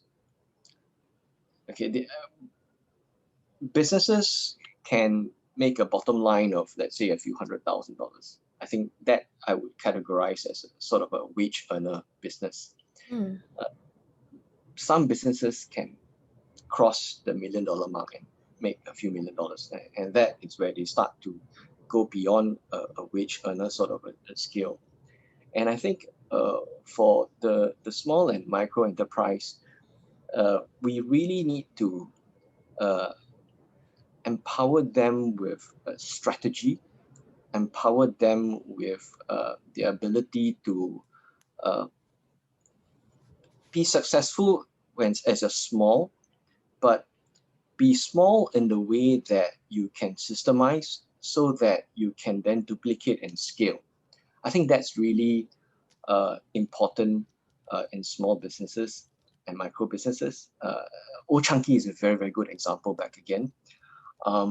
If you look at some of these micro enterprises, some of the things that they have at the back of them is things like the strong Singapore brand, the trusted Singapore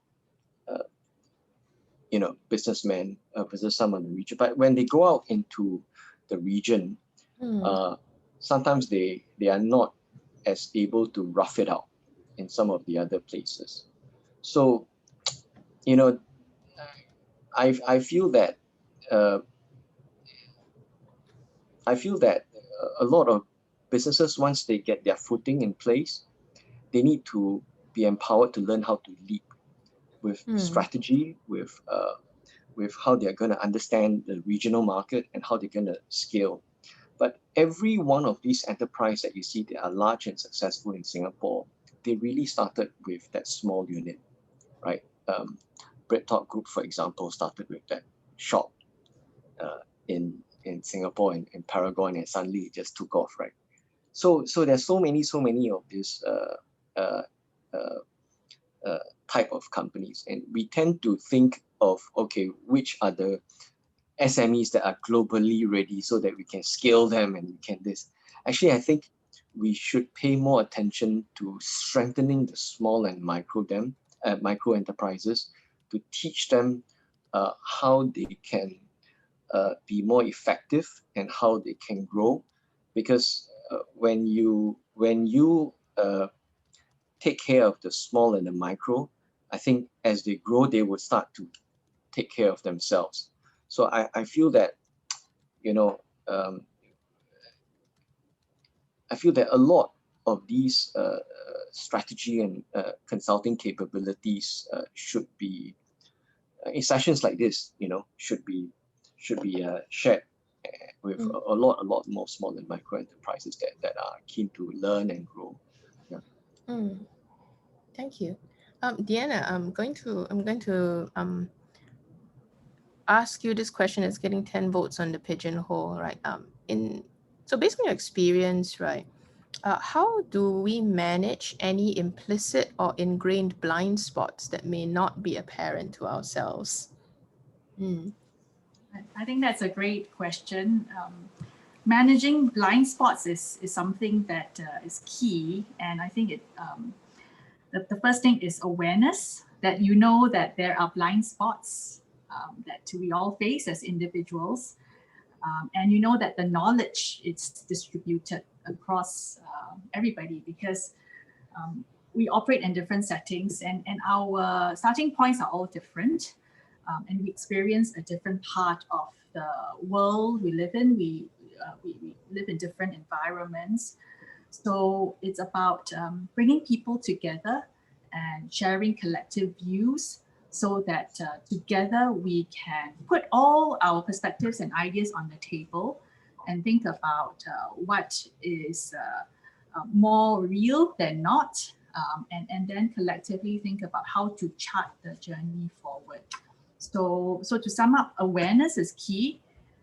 Triangulating different data points from other people, because that allows you to take a collective view and more data points, and having that conviction on what we see as more true outside. And with that conviction, it's also about translating that to some judgment in the face of uncertainty and ambiguity, and saying, let's take one step along the way. And with that one step, we will then reflect, see if we should take stock before we take the next step. Kurt mentioned that as well, because you start small, and as you pilot, that's where you can scale up. And when you scale up, that means also taking in all the other parts that you do on building the talent, building processes and systems. So, with this, I think that knowledge, harnessing the knowledge and creativity of people around us is key. Thank you. All right, so I'm going to take one of the questions, because that's aimed at me with 10 votes about oscillating narrative. So how do we allow our organizations to learn and experience the oscillating narrative? Sometimes when we're going up, those who live in descending narratives still feel down. That's a great question, Suhe. And the thing is, if you can sense that's happening in your team or your organization, then that's the conversation you must have, right? Because it seems like a small thing, but it's those. But on your teams, you probably have like the forever optimists, like who are like, oh, it's going to be all great and all that, right? And they may leave the teammates who maybe see a little bit more descending narrative in things, like they may leave them feeling unheard or unseen, and this is very unhealthy, especially in team meetings, because what happens is people may start to hold back information, or hold back commitment, or hold back ownership. The whole point of learning how to let's talk about our obviously different stories about what's going on, right, is you want to create enough psychological safety in the org to let's put our stuff on the table and talk it out. In a crisis, you need to minimize the unspoken stuff under the table, and you need to help people to see that if you want to move forward, we need to learn to put our things on the table, right? And as a leader, you want to model that, right? And you could call it out. And I don't mean in an aggressive, like, let's like put you down and scold you way, right? It's like, okay, like, but today what we're going to talk about is just how we're going to see the next quarter. I noticed there's some disagreements going on about whether it's going to go really well or whether it's going to be worse than we think. And you just want to facilitate that conversation on a team level. Because what happens is most people, right, in orgs, they like to talk separately. They like to have meetings after the meetings. They like to go and hide in a corner and I gossip with you in a kopitiam. And not many people know how to have a good group conversation, because not everybody feels safe. What if I tell you something that I know you don't agree with? So as the leader, you want to model the fact that I'm quite okay with your disagreements. And if you as a leader already have a oscillating narrative, that means I can hold your reality that maybe there's something on the horizon that looks negative, and maybe I can hold your reality that it could also be positive, like let's work on this together. So the oscillating narrative is one that I think can hold the optimist and pessimist in the same room with like, hey, you both have You both are correct, okay? And this is what I mean by the right-wrong framework, right? Is what paralyzes a lot of teams. Like, I must be right and you must be wrong. Cannot, right? You want to talk about, okay, so what is the story that would breathe new life into this project right now, right? What is the behaviors that we need from each other so that we feel a lot more alive doing this project instead of wanting to kill each other? So use that life death thing to sort of like massage your words so that you can reframe it. But you will notice right wrong everywhere. It kills conversations, right? Okay, so fine. Let me get rid of that question. So, Okay, can I add on as well, because I think what great. you Yes. diversity is key, and that's good. That's a strength, because when you have different perspectives in the room, and when you have a leader that creates the psychological safety, it also allows that permission to recognize that there will always be ups and downs, and if we are in this together, that's how you bring people along for that journey. So having that acceptance, having that embracing that diversity of views, and collectively saying that yes, we are a team and we're gonna get over this, that makes a big difference to lifting that spirit. And it's not about stopping people from having stress. It's about acknowledging that there will always be stress and how can we recover from these things. I thought the humility from the leader is also quite key in this process. The humility and the display of that willingness to humble down and really bring everybody together. I think that helps to level everyone a bit more down to earth at the same frequency so that issues can be ironed out. I'm facing something like that within my own company. So Oh, we all have pains, man. Everyone on this call, right? We all have our pains about organizations. different people, different styles, and then Yes. I have to then humble down and say, hey, we're all human beings. Yes. Yeah. There's a question there's a comment on the chat, which I'm going to join with a question that's on the pigeonhole. I'm gonna pose it to Kurt. Right. So there's a question from ZY, which has 6 votes on it. About, can you speak to the possibilities that are present in this pandemic? What can businesses leverage on as new opportunities? Okay. And I'm going to acknowledge a comment from Jill as well about, is it always necessary to scale a business to be sustainable and successful? What if we don't wish to grow that large? You may not want to scale. You may have something very unique that you want to serve your customer in a very intimate way, and that's fine. I think we have very long-standing traditional small or micro enterprise in Singapore as well, and they've chosen to be what the size that they want. But you've got to always keep on the edge in terms of your quality, your service, your brand promise, and really the culture and the people that you're serving, their lifestyle, their living habits, it integrated into their life, whether it's a product or service. So it's not necessarily sustainable, not necessarily needing to scale. And it's not every choice of every entrepreneur to say you want to do big, right? And it's fine, to each their aspiration. In terms of your first question, what are the possibilities present in this pandemic? It comes to my mind what I want to share about identifying growths and markets and opportunities. Okay. We talk a lot about Southeast Asia because Singapore is the hub of ASEAN, and ASEAN is going to be the big fastest growing middle class, and incidentally also the chairman of Best World shared this with me, Dora Horn, right? She said, hey Kurt, you're going to scale your business. Can you forget about Southeast Asia first? I have spent many, many years in Southeast Asia, different language, different demographics, different culture, different corruption system, and you have to spread a management time across so many different territories, and yet the ability to grow and scale fast is not easy. And yet after you set everything up, sometimes it's difficult to collect money, right? Now, she tried probably 3 or 4 attempts to enter into China. And I think at the 4th attempt, they broke through. and they found unimaginable rate of growth. And over the last 20 years, in representing SMEs, the first 10 of the 20 years, what I hear from businesses going to China is pay school fees, battle scars. But the last 10 years, what I hear is businesses that found their formula within one province, and because the system and ecosystem within one province is very similar to each other, and they're then able to scale like wildfire in China. So they may be making like $3 million bottom line, and suddenly within 4 or 5 years in China, they're making 100 million, which is, they cannot imagine it because we live in a country with less than 6 million population. We can't sometimes appreciate that scale of things that happen, right?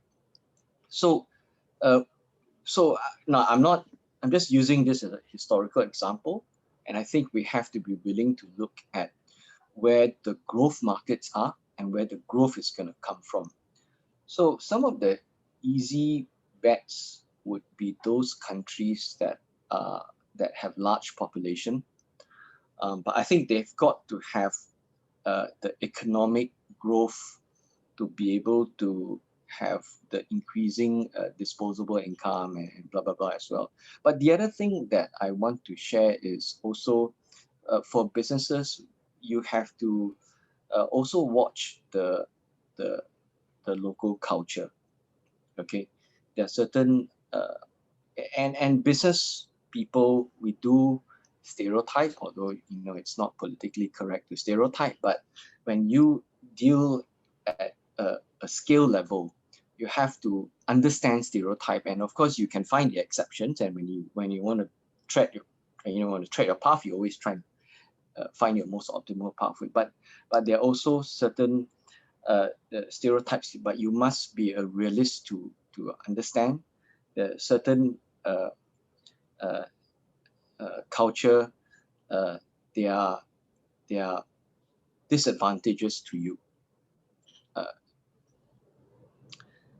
I don't want to be politically incorrect and say too much, but okay, let me give you an example. Okay, if you're a businessman and you're going to Thailand, the Thai culture is very, very nationalistic. They are very, very competitive, and they are very, very cutthroat as well, very dog-eat-dog as well. So for a Singaporean entrepreneur to actually be able to enter into the Thai economy and be able to fight amongst them and get a piece of the action is really, really not easy. You have to take some of these culture and background into calculation. Even amongst your own entrepreneur, if you have a new industry player within that particular industry, the whole sector would gang up and kill this fellow first. Drop price and really whack him, right? So they're very, very, so you must understand the cultural stereotypes of, we're going to find the markets, but you must watch the risk as well. So China for me is a very, very important market for Singapore. It's great that we have, I think, 8 ministerial initiatives in China, 8 province initiatives in China,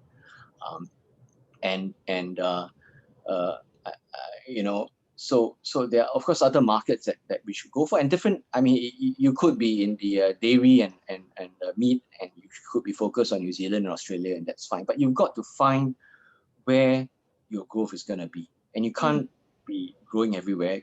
So you got to pick your best 2 to 4 markets that you're going to go and where you're going to put your resource in. I love that. Thank you. Okay, I'm gonna. There's another Southeast Asian country. Yes. You have to be careful of, because your money is their money as well. They are very, very fierce, and the ethics sometimes can really bend. Yeah, but I can't say which one. Okay, I shall leave Kurt like in his like protection zone. It's not Indonesia. Indonesia has been a very friendly economy to Singapore business people. Yeah. Okay. But I'm going to deal with this question quickly that has 8 votes about like earlier slides mentioned we need to see what others see and what we do not see if we want to get unstuck. How do we have that awareness? How do we see what we cannot see? What's the best practice? Okay, I'll give you a very simple tip. The whole reason why I give you that equation about see, do, get is so that you can easily remember it in your head. When you have a meeting or a conversation of any human being and you sense that they see things very differently from you, how you can make yourself aware is just to simply ask, what do you see? That's it, right? You can explain like, this is how I see, let's say, this is how I see quarter three's results. I can sense you disagree with me. Could you help me understand what you see? That's it. You know, so it gives you that simple frame, right? It's as simple as, can I share with you what I see? Oh, can you help me understand what you see? Use that verb. Use that verb well. And then after you sort out the, oh, now I see what you see, right? Then you can talk about, okay, so what should we do? Right? But a lot of us just go straight into the what do we want to do, and then you fight it out like about like because you have to understand that a lot of us don't think that okay, we think that everything we say is factual, but it's not. Everything that we say is stories. We speak very, very little facts to each other, right? And forcing us to talk like this about how do you see it, or this is how I see it. In fact, if you want, you can use, this is the story I'm telling myself about quarter three's results. Could you share with me your story? That at least allows us to like admit it's a story. It's not factual.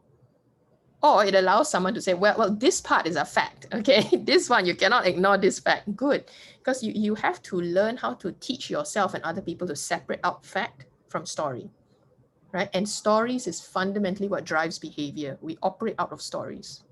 We don't actually think about facts, right? We're very story-driven creatures, and that's something you must understand about the psychology of human beings. Facts never change people. Stories do. You can rage against it. You can like, why are human beings so irrational? But you yourself are irrational. We're all terribly irrational creatures. So it's extremely disciplined to look at the facts. Yeah. So. Yuan, I think I'm gonna get you to talk to my company once a month. Oh my goodness.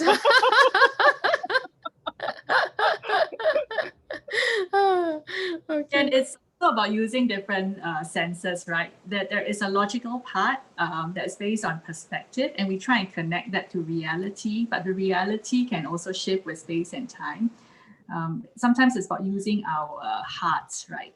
Emotions to influence and connect with others in order to get more insights and data points. And I think instincts also come to play. Does it feel instinctively right or wrong? And what is guts actually telling you about all this? So we think with our head, we feel with our hearts, and we also try and develop that kind of intuition with gut feel, and bringing this all together to get some good perspective. Okay, so I am noticing that we are nearing the 11 o'clock mark, and I remember, and I originally told you that it's 10 to 11. We started at 10:15. So can I just sense whether you're okay with staying on till 11:15, or do you need to go? Are we good? I'm okay. I'm okay. I'm good. Okay. Yeah. All right. Yeah. So for the people on the call, we're gonna extend the panel to 11:15.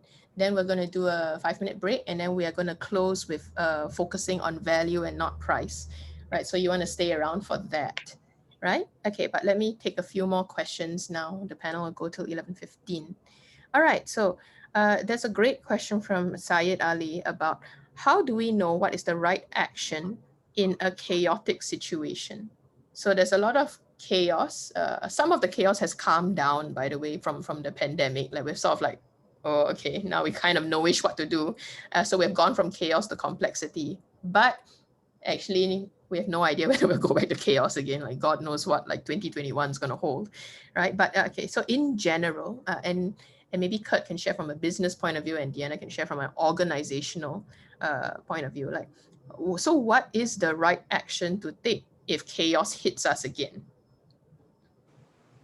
And things are completely out of control. So So I think the ability to sort of regroup and look at the chaos and really look at the pieces is really, really important, right? And often we tend to think with our left brain. We analyze and so I try to sometimes cross into my right brain, because then thoughts and dots connect easier and faster. So I have certain personal techniques I use to connect to my right brain, so that I can piece situation and cut through and reorganize that chaos. But when you reorganize that chaos, I think what is important is then looking at interest and alignment of interest between parties, or between different parties, and how you're gonna each then be able to come together and surmount that.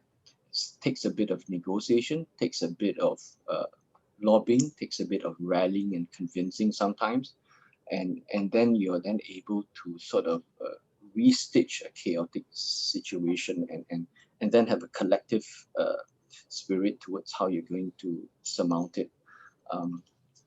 So that's my input, jumping in.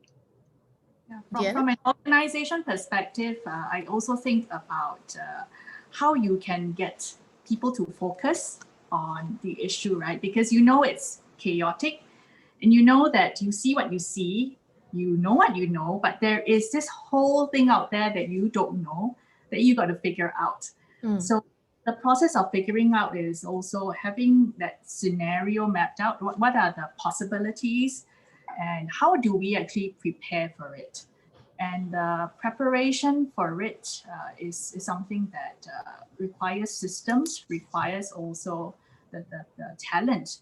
So I believe in building talent in the business, so that with the best talent, it allows you the best chance of sustaining that performance, and also figuring out all this chaos.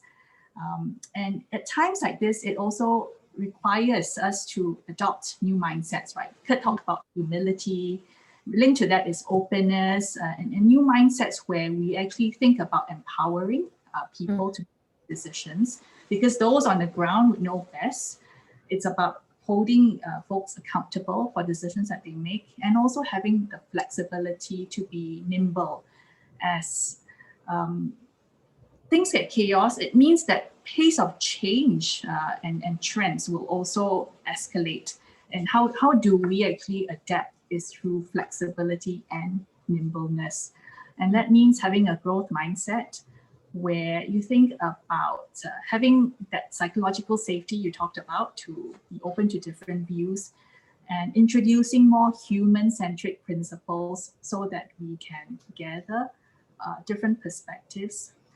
I think also from a business standpoint, we need to streamline and simplify, because if we don't simplify our processes, it's harder to deal with uncertainty and chaos. And it means that where revenues get hit by pandemics and in chaotic instances, we have to improve efficiency. We have to think about how to reprioritize, do what is really necessary, and move our resources to what needs to be done in order to survive this path, because the business model will evolve over time. It's also about taking in all these data insights, automating our processes, so that we can apply digital solutions for efficiency and to work better in the new norms. So in uncharted waters, I think the work practices and mindsets make a big difference. Flexibility is key. Digital transformation will allow us to adapt to all these trends that are here to stay. And it also means that sometimes you just have to reset your business model, because things are really different, and the fundamental changes could be here to stay. So awareness, as you mentioned, begets the choice. And with that choice, knowing when to shift, knowing when to take action is key. And I do believe that the answers are sometimes within in ourselves, and we have to reflect in order to discover and take courage in the journey. And if we fail along the way, then pick up and try again, because setbacks and failures will happen for sure. But when we fail, we want to fail fast, fail forward, and deal with it with the mindset of, this path doesn't work. So how do I think of a different situation to embrace that change and be willing to go on that adventure? Thank you. Sometimes I think there are also trade-offs and compromises, right? Sometimes in order to have a body carry on, you have to chop off one arm. So yeah, Yes. some compromises have to be accepted as well. Making tough decisions is key. Yes. Yes. So I'm going to close off this unit on Said Ali's question on what is the right answer in chaos. And actually there you are. You see that stuckness there, that there is no right answer in chaos. And that's the craziness of chaos. In chaos, the right answer is just whatever answer that helps us live right now. Right? Because chaos is truly and I see another comment that chaos is like a war. That is exactly the analogy. When a chaotic situation hits, everything is wildly out of control. Everybody is in all sorts of trauma responses between fight, flight, freeze, whatever. It all comes up very naturally. And most people honestly go into freeze. They don't know what to do. And the leader's job in that moment is just to act, even if the action ends up being wrong. Because action is better than non-action in a chaotic moment. Because the action creates some sense making at last. People can grasp on it. And that's why in chaos, the other very underrated skill that every leader needs to learn is the art of apology. Because in chaos, when you have to act, even with imperfect information and with the entire possibility that what I'm going to be doing might be wrong, right? You have to actually learn how to apologize, accept it, and move quickly. You're going to make mistakes in the chaos.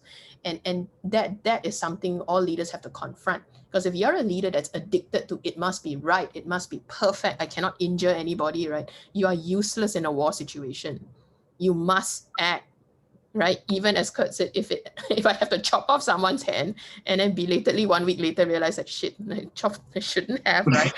I mean, honestly, it's a horrible analogy, but if you speak to people in a war zone, that's what happens. You don't know. Nobody knows. There's like this big fog of war, right? So in chaos, you have to act, right? So if you're very interested in that, Nuru, could you put on the link? Look up David Snowden's Harvard Business Review article on leaders' guide to decision making or something, right? It is there where he gives a very solid explanation of this simple, complex chaos and all that. So in chaotic times, you actually do need a directive leader. The problem most systems have is the directive leader doesn't know how to stop being an authoritarian once the chaos is over. But yes, in a chaotic situation, a directive leader is very appreciated. Okay. All right. So let me move us on to, we have roughly about 6 minutes more. So let me look at the questions we have. I think there's one on the chat actually that is aimed at you, Kurt, I assume. Hi, what is your take? This is from Stephen. Hi, what is your take on how do micro business owners reorganize in a time like this, especially when their business foundation is not solid? Okay, so you have to make a judgment call. When is your cutoff point? Okay, if you decide that your cutoff point is, let's say, next June, right? Then you really have to look at how you can lean up and what kind of resources you have to be able to sustain right up to the cutoff point in June. You must have a cutoff point because like you say just now, you can't take good money and throw into bad situations, right? And so you must have a cutoff point taking into account, in Singapore's context, taking into account the support schemes, your ability to get financing and whether it's worth getting the financing, and giving yourself that particular date. Although it's a pseudo hard date, when you get to June, if you find that, hey, I think it's clear it's not June, but it's going to be September, then, feel free to extend that to September. But you've got to take a very calculated and mathematical approach towards how you're going to survive. You're going to do what you can to lean up and get through the day. Now, if you can't even see that and you can't get through the next 1 or 2 months, it's really much better to pack up and come back in about a year's time, a year and a half time. Because nobody's going to blame you for feeling COVID, right? You've got to plan very practically in terms of resource. In the Singapore's context, I'll say, MinLaw have this COVID 1, 2, 3, 4, and COVID 4 is coming out, and that's basically going to help businesses that can't survive have a simple structure of exit, hopefully without getting into like serious bankruptcy situations and things like that. So so I think there was some announcement last week, some information I can't share, but I think it's basically going to help the ecosystem clean up those that are not viable, clean up, and then so that you can move on, resources can be released, and then you find a new pathway as well. You come back and fight another day. So it is quite methodological. You have to be very practical and very unemotional. Because businesses have a lot of passion, so they take it personally and they can be very emotional. But I think you've got to take a very practical approach towards surviving in this very difficult time. Sometimes it's about getting in a new equity partner. Sometimes it's about merging. Sometimes it's about, finding non-traditional ways of surviving. A lot of people have taken on additional lines of revenue generation or different products or different service just so to survive through this. Yes. I instantly think of the dough fritters of Thai Airways. I'm shocked that they're making $500,000 a month. It's amazing. Yes, go on, Deanna. So I think this is a hard decision that we talked about, sometimes having to make. And I feel that when you're in that situation, it's even harder because you're in the middle of it. When you're outside and you're looking in, sometimes it's obvious, but it means reaching out to others for perspective. And with more perspective, it could bring about a more realistic point of view. It's easy to start doing things, it's easier to build on things, but it's very hard to call it a day and say, I'm going to stop here. Psychologically, I think that's very tough. And that's where the resilience, personal resilience comes in, because we have to say, okay, things have changed, I'm going to stop, and I'm going to come back and try again in a different mode, a different model that I know will have a surer path to success. Thank you. There's been plenty of entrepreneurs that failed and they came back with a great roaring success. So nothing shy, nothing shameful about that. Yeah. We are in our last minute. And so for that, I'm just going to mash up a couple of questions, which are basically about manpower, really. So there's some concerns about we have shortage of manpower, or we can't really hire more people, and yet the work still needs to be done and people are burning out. So how can, I suppose, bosses as well as the ground people themselves, how can everyone manage this situation better? When manpower is short, work still needs to be done, and existing people are burning out. Yeah. I think when you think in terms of manpower in today's context of business ownership, you have to take into account one thing, and that is you have to be able to deliver careers. You got to think beyond delivering jobs, and you got to be able to think of delivering careers. When you can deliver career, you then can achieve retention, and that's very critical.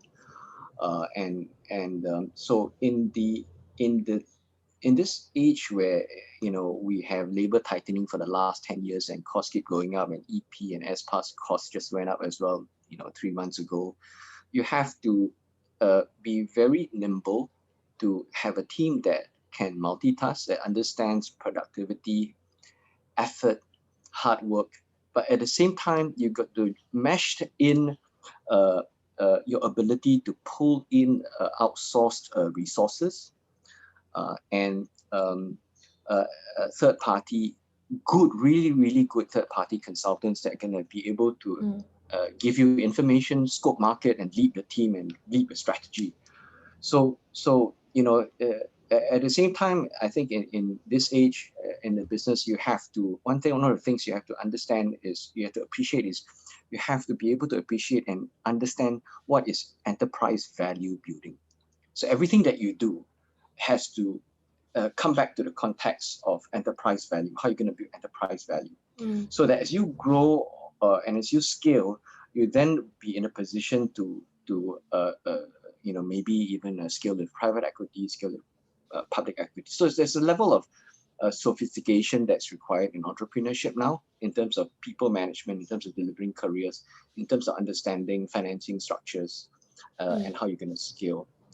So that's my quick answer. I'll add on from 3 perspectives. One is, leaders have to prioritize a lot more, because if we are in a situation where there's just too much to do and people are facing burnout, then you need to know what are the goals, what has changed, and what are the most essential things that need to be done now that will move the needle. And for things that don't really make a difference, we should drop them. For things that can be paced out over time, we can also reprioritize delivery at a later date. So coming together for that clarity on priority, clarity on goals and the time frame, allows leaders and managers to contain and steer the ship forward with stronger direction. On the people burning out, I think that's where boundaries make a difference. Knowing where we can draw that boundary, seek that balance, and also having supportive bosses to think about enabling people. And energy management is not about time, it's about managing your energy so that you can recover and then go again. And in this kind of setting, I very much agree with what Kurt mentioned about managing careers, because if we are going to have to sustain this for the longer term, in periods of high stress, then a culture of enablement is so much more important, right? So this is about making that flexibility available for people to choose and empowering them on what they can do and holding them accountable. So having that kind of setting allows us to navigate and sustain this performance over time with greater flexibility. And honest conversations, psychological safety, all this comes in as well, because if you don't take stock, if you can't come together to talk honestly about what's working and what's not, then you would have that kind of insight in order to steer towards greater goals. Thank you. I'll take a last China, one if from I can Kurt. just chime in Yes. a very quick comment, because I saw a quick comment about how SMEs are dealing with high salaries. I saw somebody wrote something like that. I think when you worry about high salaries in SMEs, don't worry about that. Think of a flip side of things, okay? So what you shouldn't be worried about is high market salaries. What you should be worried about is whether this person can perform or cannot perform. So don't be too afraid of high salaries. In fact, even be prepared to pay, be willing and be happy to pay 5 or 10% more for somebody who's really, really good in the job, because then he gets the job done. Then you don't have that worry, and you've got one problem solved. So I think when you think in terms of salaries and costs, don't fear it, account for it, but really hire somebody that you're gonna get performance from. I love what Kurt is sharing, because it actually is a very natural segue to our closing segment, which is focus on value first, not price, right? So it's a reminder that, look, if someone wants to charge you a high price, like you want to hire me, you pay this price, then you can have a very nice value conversation with them, all right? Then you can articulate for me how you're going to be worth that price, and let them do that work for you. Yes. Right? Yeah, let them articulate it, because if they're going to demand that amount of money, they ought to actually be able to articulate how they can create value. And that's when you know this person is worth it. If they don't know how to articulate and they can just say, my last boss paid me this amount, the end, it's like, forget you, I don't need you, right? So really very valuable hires are those who really know it's all about value. and this is how I can create it for you. All right, so with that as a segue, and it's 11:20, I'd love to thank Kurt and Deanna for spending more than the 1 hour allocated time with us. Thank you. I think that was a very rich discussion. Yeah. We should do this more often, Shai. Yes, happy to, happy to. Yeah.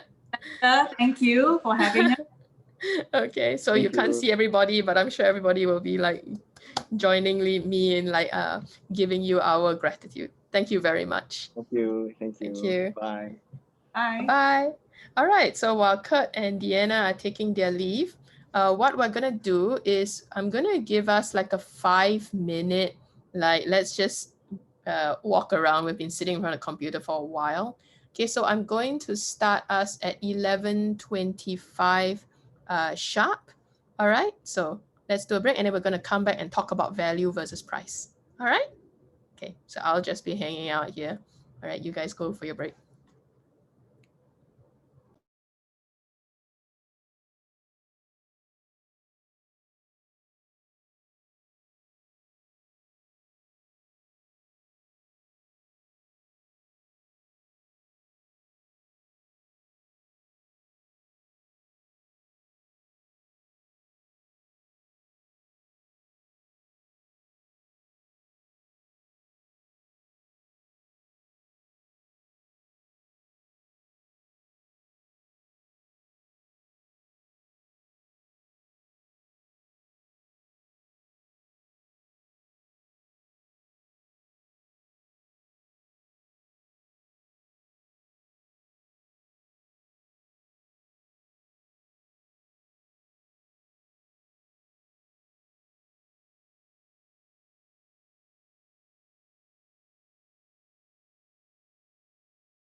Okay, so it's 11:25.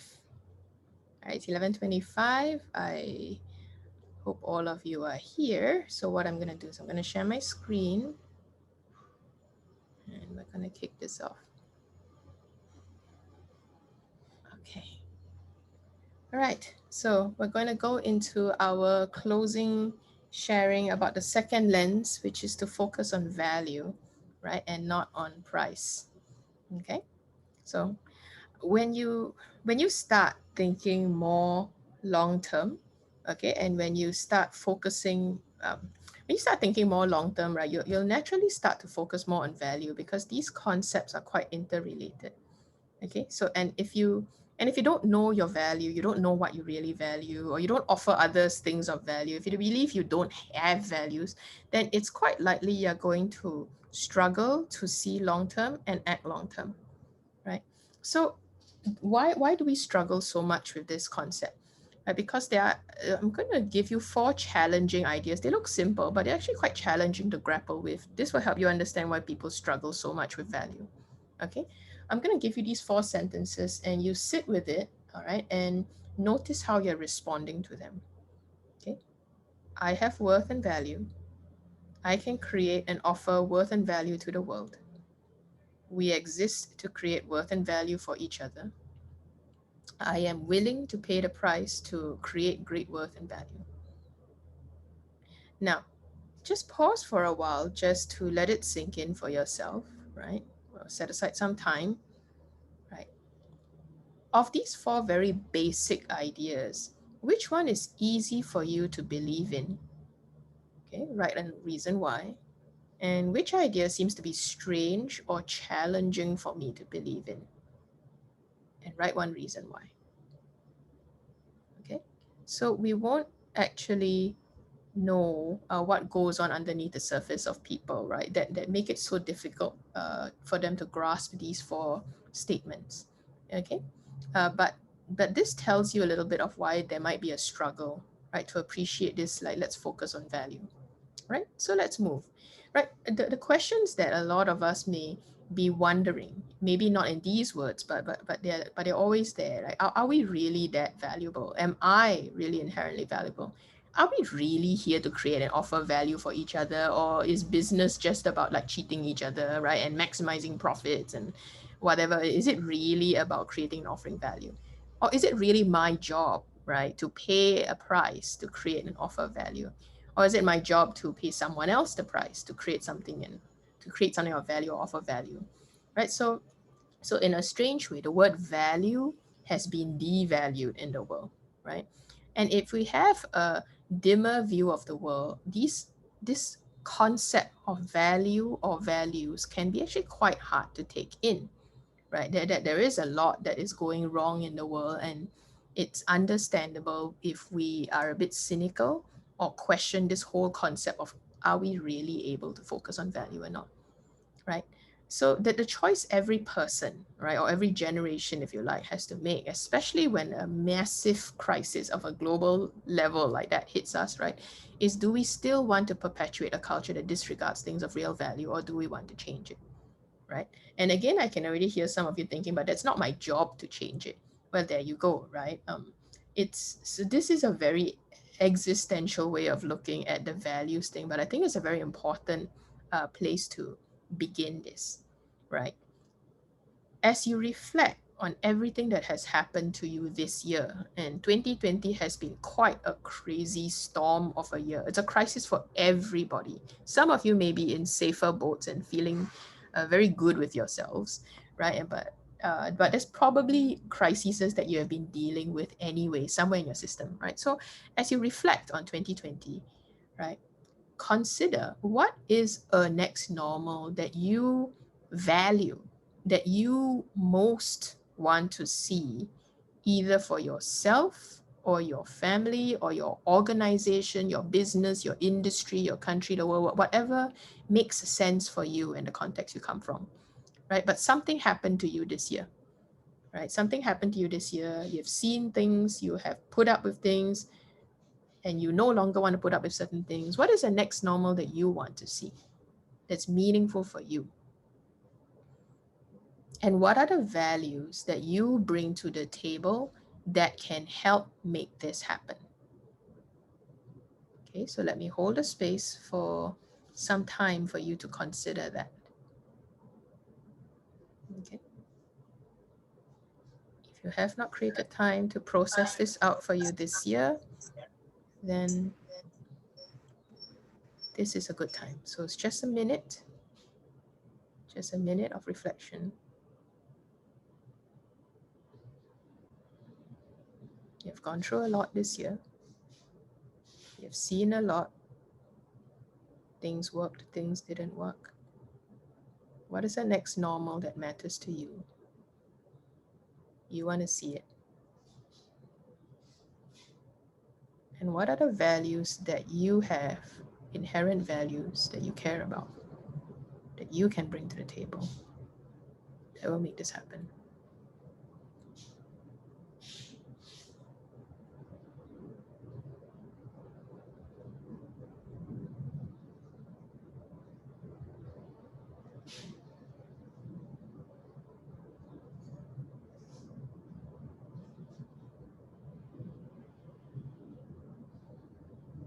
Okay, let me just give you about 30 seconds more.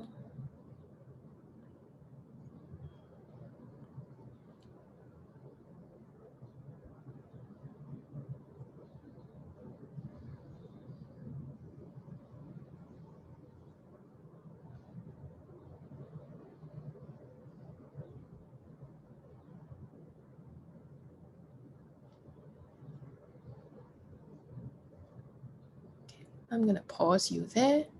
Again, I know it's a very big question. You can't do it in 2 minutes. And again, if in that 2 minutes something triggered for you, like I really need to spend more time reflecting on it, then take that as a signal to spend more time on this question. Okay, but otherwise, I'm going to move you on.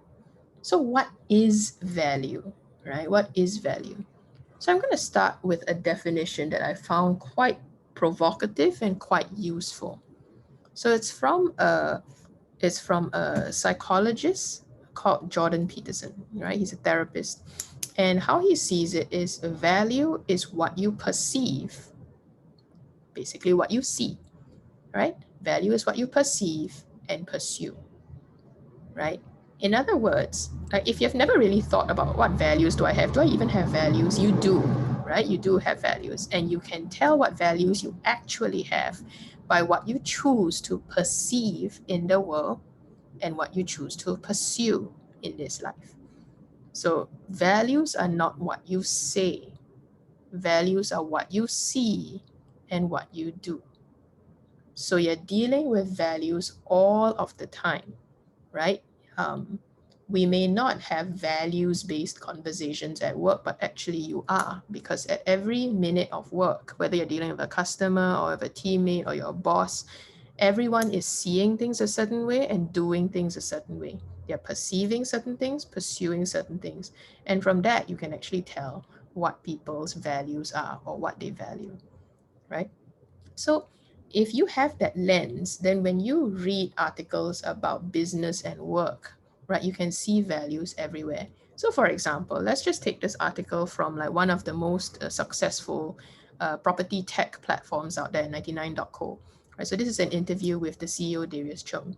Right, so if you read like his like story of how he ended up setting up 99.co, right, so all businesses will tell you, I mean, all great businesses will tell you that they began by noticing certain pain points, right? But we all uniquely see certain pain points where other people do not see. We pay attention to certain things that other people don't pay attention to. We perceive it and we pursue it, right? So if you translate this article, right? Okay, so I'm going to let you read it for yourself and the highlighted parts, right? So what you can see is this entrepreneur, all right, he has a certain lens. I perceive dishonesty. I perceive inefficient use of time. I perceive misinformation. I perceive incompetency. I perceive a system that encourages poor business behaviors, right? And because he perceives it and it irritates him, and he considers maybe this would irritate a lot of other people who care about the same things, then all right, let me pursue setting up a business platform or a business solution, right, that is all about that. I pursue honesty, I pursue efficient use of time, I pursue open access to information, I pursue supporting competency, I pursue better business behaviors and a better business environment. And because of that, he has a very clear value proposition, right? I know value proposition has been said to death. It's almost a stereotypical business word, but if you think about it, that's a very profound thing. we are proposing a certain value. We are putting out a certain value as an offer to the world, right? So out from this individual entrepreneur can come an organizational proposition of value. We value honesty. We value efficient use of time. We value supporting the competent agents out there, right? We value better business behaviors and a better business environment. And everybody who values the same thing would resonate with that and follow the brand or buy the product, right? So we are very human, right? Businesses are essentially started by human beings and run by human beings and supported by human beings, right? There is a connection to certain values, right? Or what we stand for. And people will have different values, which is why we have different brand affections or organizational affections, right? So you can turn what you see and what you do, right, into work.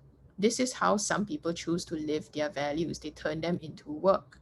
Value is our proposition to the world, right? This is what I see. This is what I want to do. It's our offer and our proposition to the world, right? So I show you those pictures of like, okay, it's, depressing world full of problems, oh dear, right? And each problem that you see in the world actually represents a proposition, right? That, who wants to solve this? So for instance, the person who pays a lot of attention to terrible pollution, I see pollution everywhere, right? They might be the person who's best built to do the work of green energy because essentially they value sustainability.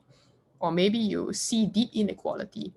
And if you do, that's why some people do the work of job matching portals, right? They're like, I'm not doing the work of creating a fair job matching portal because, it's just for fun. I do it because I see inequality and I value giving opportunity, right? That's what makes that person different from another person who's doing a similar job matching portal. It's a different value proposition, right? Or in 99.co's example, like I see fake information on real estate. I treasure honesty. I value it. And that's why I do the work of setting up a property technology platform, right? That matters to me, right? Or if you see devastated harvests, maybe that's why you want to work in agri-tech, you value equal access, and you get it, so on and so forth, right?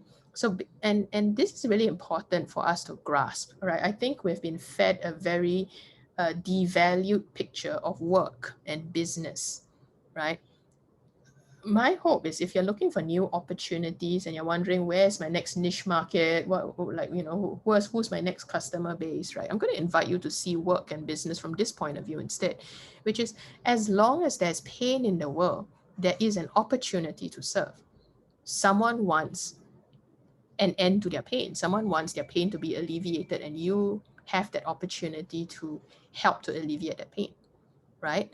Or as long as there are problems, there's always a possibility to be part of that solution, right? And some of us are uniquely built to be that solution, right? Because we value the same thing, or we value ending that problem, we value ending that pain, right? So as long as you see particular gaps of value, and this is so important, not everybody sees the same gaps of value, there's certain things you pay a lot of attention to, and for some reason your friends don't. And if you see that gap of value, it means there is something there. It might be something there for you. If you can see it, right, then you have valued work that maybe you were built to do, right? So if you think about this frame, right, as long as you see gaps of value, you will always have valued work to do, right? Of course, a natural question that might come up with is like, okay, but what if that valuable work that I want to do, what if there's a price to be paid, right? And the thing is, anyone who is serious about, I want to create value, I want to offer value, or I want to get something of value, you're well acquainted with the idea of price. There's always a price to be paid, right? And if you picked a valuable problem to solve or an infinite game of great value to play, then the price that is asked can be very, very high, right? Now, so let's look at the concept of price and value, okay? So one of Warren Buffett's most famous quotes is, price is what you pay, value is what you get. Okay, so it sounds simple, but what does it mean? All right, so let's work that through. Okay, so we all know everything has a price tag. Your father, mother probably have told you like nothing comes for free, right? And it's true. Everything has a cost. It costs someone money or time or energy or attention or health or opportunities to create something that was valuable, right? And if we keep, and price, right, is very scary. Price is very distracting, right? And we get distracted and scared by price all the time. But price alone tells you nothing about worth. Okay, so if you want to make worthwhile choices, right, or you want to make a choice that is worth your while, you cannot, it's not that price is not important, but you want to learn, don't focus on price first. Focus first on value. That is the sequence, and it's important to get that sequence correct. Focus first on value, then take a look at the price, right? But a lot of us are driven to look at the price first, right? And then we get ourselves all scared and distracted. But you need to discipline your mind to focus first on the value, right? So just now, Kurt was talking about like, well, what if there's this person who is asking for a, pretty high salary. I'm not sure if I can afford it. That's us focusing the discussion on price. You want to make the discussion on value. What is the value that this person can bring? Can they articulate for me the value that they believe they can bring, right? Is that something I value? How, and it might not be something you value, right? So, but if it's very clear, actually, the value that this person brings is very high, then let's negotiate a bit on the price. Maybe I can't match your initial price, but I would like to pay you a decent enough price because I recognize the value. But you see, you have to focus first on value, then you have a better perspective on the worth, and then you can have the price negotiation discussion much better, right? But you don't want to talk about price first, right? Now, I want to like segue a little bit into this thing that we raised up about when you declare you want to work towards what you value in the long term and all that. You're going to push boundaries. You're going to challenge people's values. You're going to change the status quo, and you're going to be met with a lot of pushback and resistance, and it's uncomfortable, right? So let's walk through an example, right? So for instance, let's say it's you having a discussion with the boss or your co-founder, right? And let's say they are more in the let's keep the status quo mentality, right? So look, I know revenues are really down.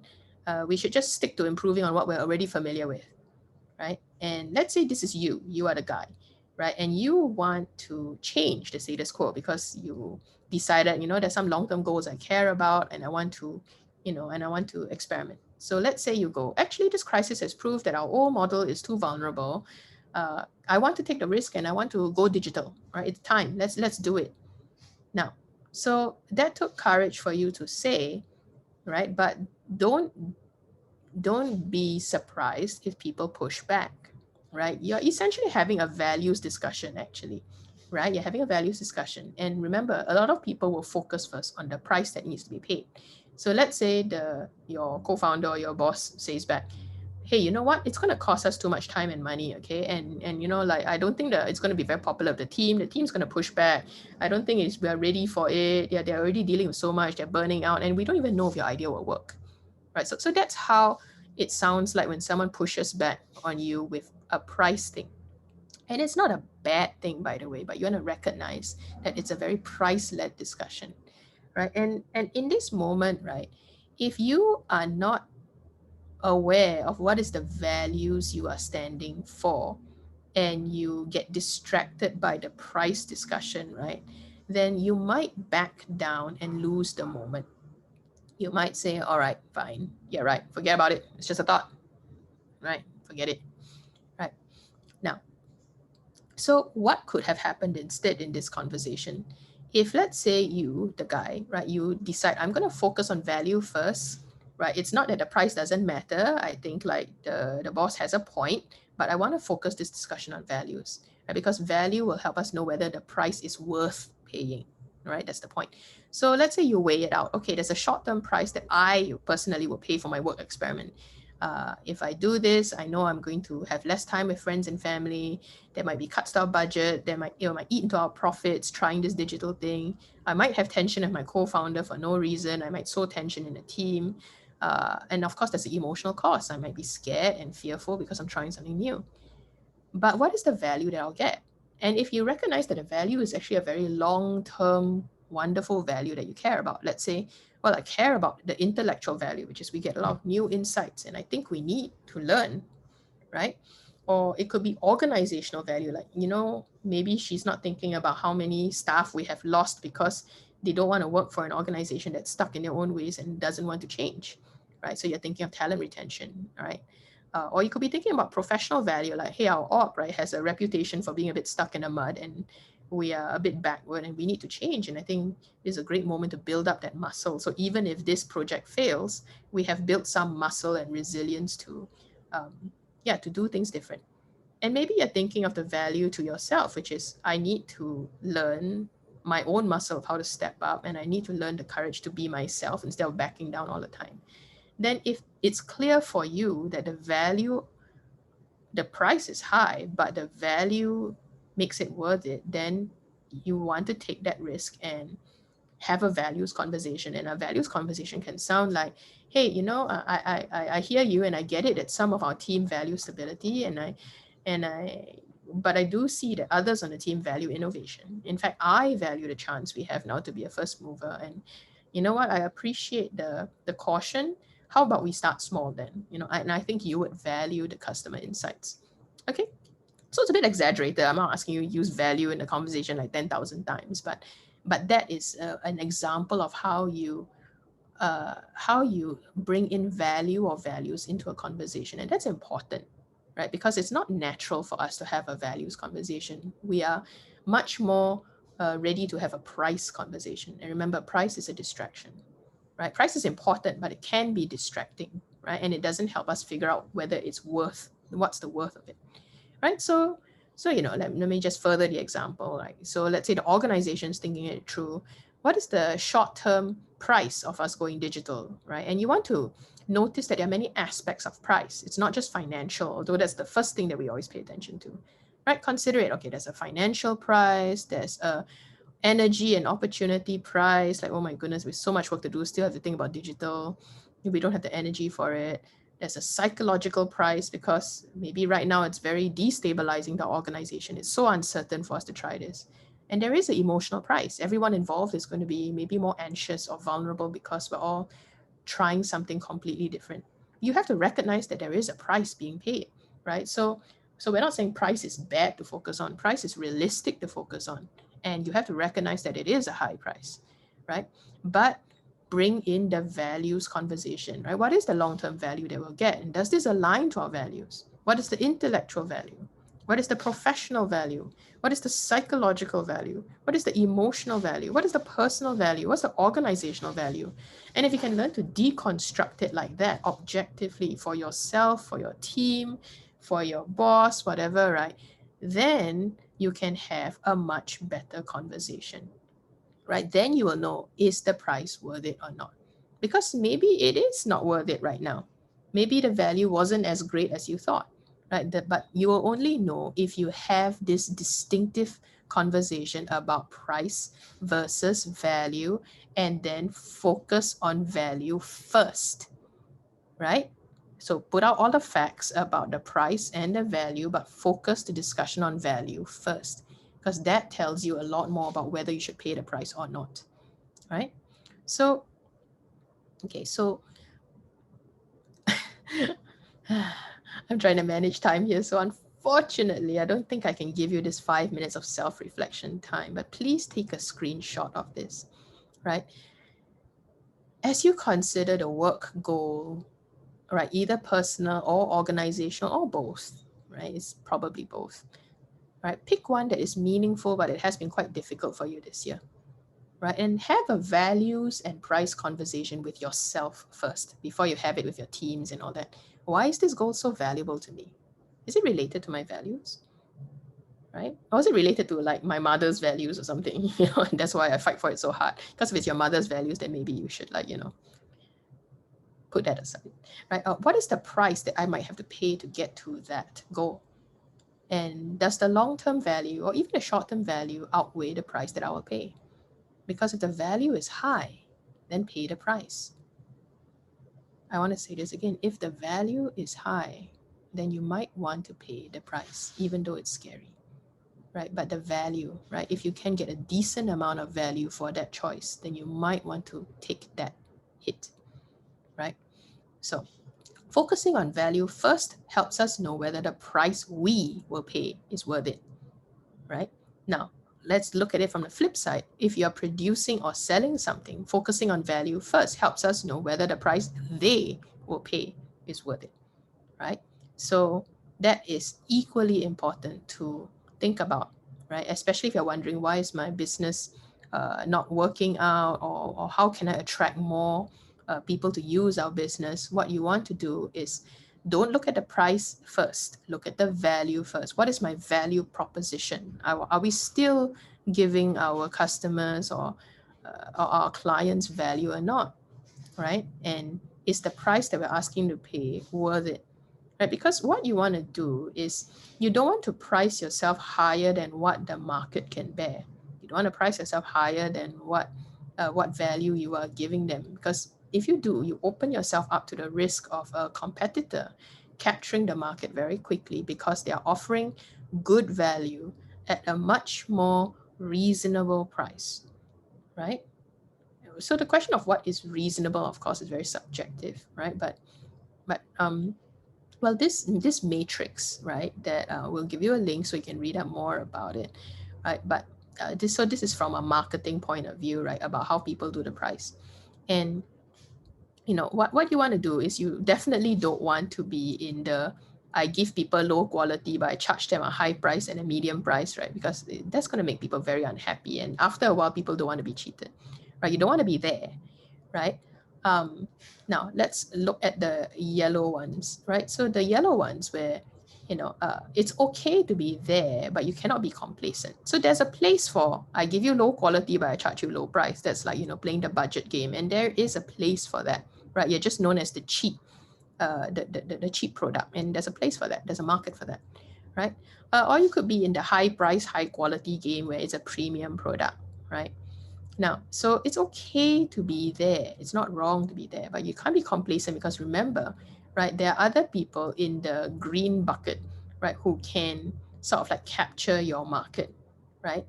Now, so in the green bucket, right, where people are offering high quality but at a lower price, or high quality at a medium price, or like medium quality at a lower price, you get me? Like they're essentially like a bit underpricing themselves for a reason, right? Now, underpricing is not a sustainable route, obviously, but a lot of customers will want to go to you when it's underpriced, right? So you want to know why you're doing it. You want to know why you're doing it. It's a decent strategy, right? You go there, you go there for a reason. Like, I want to penetrate this market, I want to get this client, I want to get this customer, but you don't want to stay in there too long, right? So most of us end up being in the yellow space, right, for a while. So the yellow space is okay to be there, just don't be complacent, because you're gonna watch that there will be people in the green zone who are doing it not to be mean to you or manipulate you or be evil to you, but it's just it's just a strategy, right? So we're playing in the yellow and green zones all of the time, and just do not go into the red zone. Red zone is like, you're not going to last very long, right? So again, we won't have the time to do this self-reflective piece, but do take a screen capture, because this is a good question to ask yourself, especially as you consider your business or your product or your services, right? If I focus first on value, what is the value that I'm offering to others? Can you articulate that? Right? If you can articulate that, then you can articulate it to your marketing team, your sales team, to your customers. What is the quality that we're offering? What is the value that we're offering? Can I be clear on that? Right? Don't just copy and paste someone else's marketing nonsense. Sit down and have a serious consideration for yourself. Actually, what is the value? What am I putting out there? Right? And then what price am I charging? Is it worth people's while? Is it worth my while? Right? Is my pricing strategy sound? I'll give you an example, right? So for example, during the pandemic, when nobody could go to restaurants, right, and there were very like high class restaurants, and high class restaurants charge a high price, is a premium product. But in the pandemic, it was very clear that part of the reason why we pay a premium is you pay for the the fancy restaurant, the fancy furniture, the fancy service and all that, and doing takeaway where it comes in a plastic box, it robs it of its glamour, right? So a classy restaurant knows that part of the value proposition was the glam factor, and takeaway doesn't do that very well, right? So some like high-class restaurants in Singapore instead pivoted, and they recognize it's pointless for me to sell my elite products through like a takeaway box. People aren't going to buy it because that's just not quality. That's not the quality that I'm of. The food may be of great quality, but recognize that customers are not getting the other qualities that they're paying for. So some expensive restaurants pivoted and did donuts and bread and things which are, you know, not so fancy and elite. They could still charge a decent price for it, but at a value that the customer could pay for, right? So you sort of have to recognize that. Okay, so take a picture of this, right? So as an individual or a business, right, you want to learn to not focus first on your asking or selling price, right? You want to focus first on figuring out what is the short-term and long-term value that I bring to the table, right? If you can have a values conversation first rather than price first, you would get much better deals, right? So let's talk about like what makes it difficult for us sometimes to figure out what is the value. Like some of us are not very conscious about what is the value that we're offering. Okay, so let me give you 3 distinctions. First, your value, right? Your value taps into what's in your professional and personal moat. So in the first session, we talked about the moat, right? There's a lot of extrinsic value of what we can do for people, right? And then there's a lot of intrinsic value of who we are, right? So think of extrinsic value as like the thing that we do, like I can serve you a great steak. That's extrinsic value. Intrinsic value is like you can trust me to have curated the most ethical steak out there. You know, the steak was well cared for, the cow was well cared for. That's more of intrinsic value. Extrinsic value is just the steak that you cook. Intrinsic value is I trust the character of the restaurant or the brand that curated the steak, right? That's an example. Okay. Number 2, what you want to do is also don't overvalue or overprice yourself. You want to have the humility to take an honest assessment of what is in your mode of extrinsic or intrinsic value, right? Just take an honest look at it. And if you don't have as much value as you thought, then build it up, right? But it takes a lot of humility to begin there, right? And if you're honestly quite unsure, then please ask someone you trust to be honest with you, right? It could be a business mentor. It could be your staff, right? For a boss, this is very humbling, but it can be very trust building to sit down and let's talk it out with our staff. Actually, are we giving our customers value or not? Or have we sort of lost the plot along the way? Have we cut corners?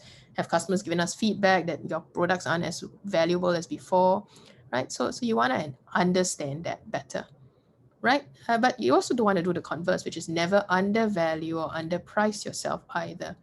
If you know you do have a lot of value to offer from your mode, don't be afraid of being quite specific and even explicit about the exact value you bring. Learn to have that conversation with your customers, with your boss, with whoever, right? So there's a lot of lazy, okay, that's a strong word. There's a lot of laziness about the words that we choose to describe our business or describe our products or services, and we cut and paste from our competitors, or we just write whatever nonsense that comes to our mind. You want to be very intentional about how you describe your products and services to people. Don't sound average. Be specific and even explicit about what is the exact value that you bring, because people cannot see it, right? People can't read your mind. Tell them the value. If like your fish balls, you know, came from a 15-year-old recipe and you spend like 10,000 hours perfecting it, let them know that's the value they're getting, right? That's what people need to see. And if they can't see the value, they're not prepared to pay the price. Help them see the value, right? Okay, because once they can see it, then you can negotiate for a much better price. Now, at this point, right, I'm at the 12 o'clock mark, and I will again request please give me 10 to 15 minutes more to bring this to a close, because we're about 10-15 minutes over time, right? So I'm going to go on, right? But we'll hard stop at 12:15. Okay, So some of us may underprice and undervalue ourselves because at the moment we cannot command a high market price. And I'm going to give you an example, okay? So for example, Robert Downey Jr., right? He was a very high-priced actor at some point, and then he got himself in trouble. He lost the plot, and his price fell. He couldn't charge as much as he could anymore, right? Because he was taking drugs and all that kind of stuff. But basically, he lost the plot, right? And he was underpriced. Now, so how did he recover? All right, how did he recover from his personal crisis to charge a high price for himself again? Well, actually, he did go through a bout of underpricing and undervaluing himself, even though he knew he was still a good actor, right? But you see, that's the funny thing about price, right? Price fluctuates according to people's beliefs and stories in you. He is still a good actor. He just has some problems, right? But people will start to cut his price because they'll see all kinds of things and they don't want to pay the same price. Now, but does he still have the inherent skills of an actor? Yes, his fundamental value does not change, but his price tag is fluctuating because of people's perceptions of him. And what happened is that he had a friend who's a director called Jon Favreau, who understood the value that Robert Downey Jr. still possessed, right? He saw the value, right? And he was willing to pay a decent enough price to get Robert Downey Jr. to play Iron Man, right? So the thing is, I want you to see that Robert Downey Jr. could also have turned down that opportunity, right? He could have said like, no, your price is derogatory, right? I want my old prices back. No, he understood my price has changed because of people's perception of me. I understand the value that I still bring to the table, right? Let me work at that price for now. But if I prove myself of higher value, can I charge you a higher price? And the studio agreed, right? So Robert Downey Jr. practically cut his price by, I think by a lot, okay? But anyway, the reason why I want to share with you this story is I think it helps you to grasp that, although your price will fluctuate, if you are clear that you have value, you can create value, you can offer value, there is always someone out there who is seeking that value and they can see that value. And sometimes they are the ones who will give you the opportunities, right? If you are struggling with opportunities right now, but you're very clear you have something of value and you can offer value, what you want to do is offer that to the one who's seeking the value. Don't offer it to the people who are not seeking the value, right? Those are the ones who will pay your first price, right? So sometimes a value creator or a value offerer must choose to lower their price to seize upon a good opportunity to prove your worth and demonstrate your high value. And once you do that, you must negotiate your price up, right? The price we can command rises together with people's belief in us. That's the really crazy part about price, right? So I'm going to bring you to this Forbes article to make sense of what we just talked about. Right? So the most important distinction, according to this article, between price and value is price is arbitrary and value is fundamental, right? So what that means is prices are determined by weird human factors and weird human characteristics, right? That is just too complex to unpack, right? But the fact is, right, if you get distracted by prices, right, you're going to sort of lose the plot. You always want to pay attention to value. What value do I have? What value can I offer? Can I create? Can I put out more value? Can I up my value? Then you talk about price, right? And you don't want to cater to the bottom of the barrel price seekers. You want to cater to who sees my value, who desires my value, who values my value, and that's my market. Go for them, right? Those are my real customers, right? So there's this great quote by this father of value investing guy, right, called Benjamin Graham, and he has this very strange quote that says, "In the short run, the market is a voting machine, but in the long run, it is a weighing machine." And in this Quora response, I thought it explained it really well, right? The market essentially is like a popularity contest in the short term, right? Prices will change based on whatever, right? Stories, environment, all that kind of things, but even all the long-term investors know value does not change. Right? In other words, I don't know if it comforts you, but your substance, your values will be noticed over time. You just have to endure it out. You just have to be clear that values are valued, right? It's very easy to trick ourselves with a story of cynicism that, you know what, everybody out there is cheating each other. Let me go out and cheat more people. It doesn't work that way. There are people who seek value. You and I as customers seek value. We don't want to be cheated, right? So you can trust that if you have a business or organization, and if you offer something of value, look for the customer who values your values, right? Maybe they are the ones who will give you your first break, right? Again and again, right? So the fads will eventually fade out and the frauds will eventually get found out. And what remains is the true value. Right? So I'm going to give you an example from Starbucks, okay? So I know a lot of you may not pay $6 for a Frappuccino or whatever, right? For a coffee, right? I will only pay $1 for my cup of coffee, and that's fine. But the fact is that Starbucks has for decades managed to convince people to pay $6 to $10 for a coffee drink, right?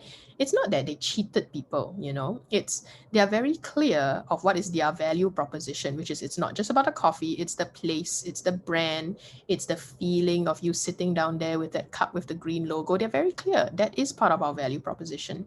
And we are catering to the customer who values the same values as us, right? The one who only wants to pay 50 cents for a 3-in-1 coffee, you are not their customer, and they are very clear and they are not hurt by it, right?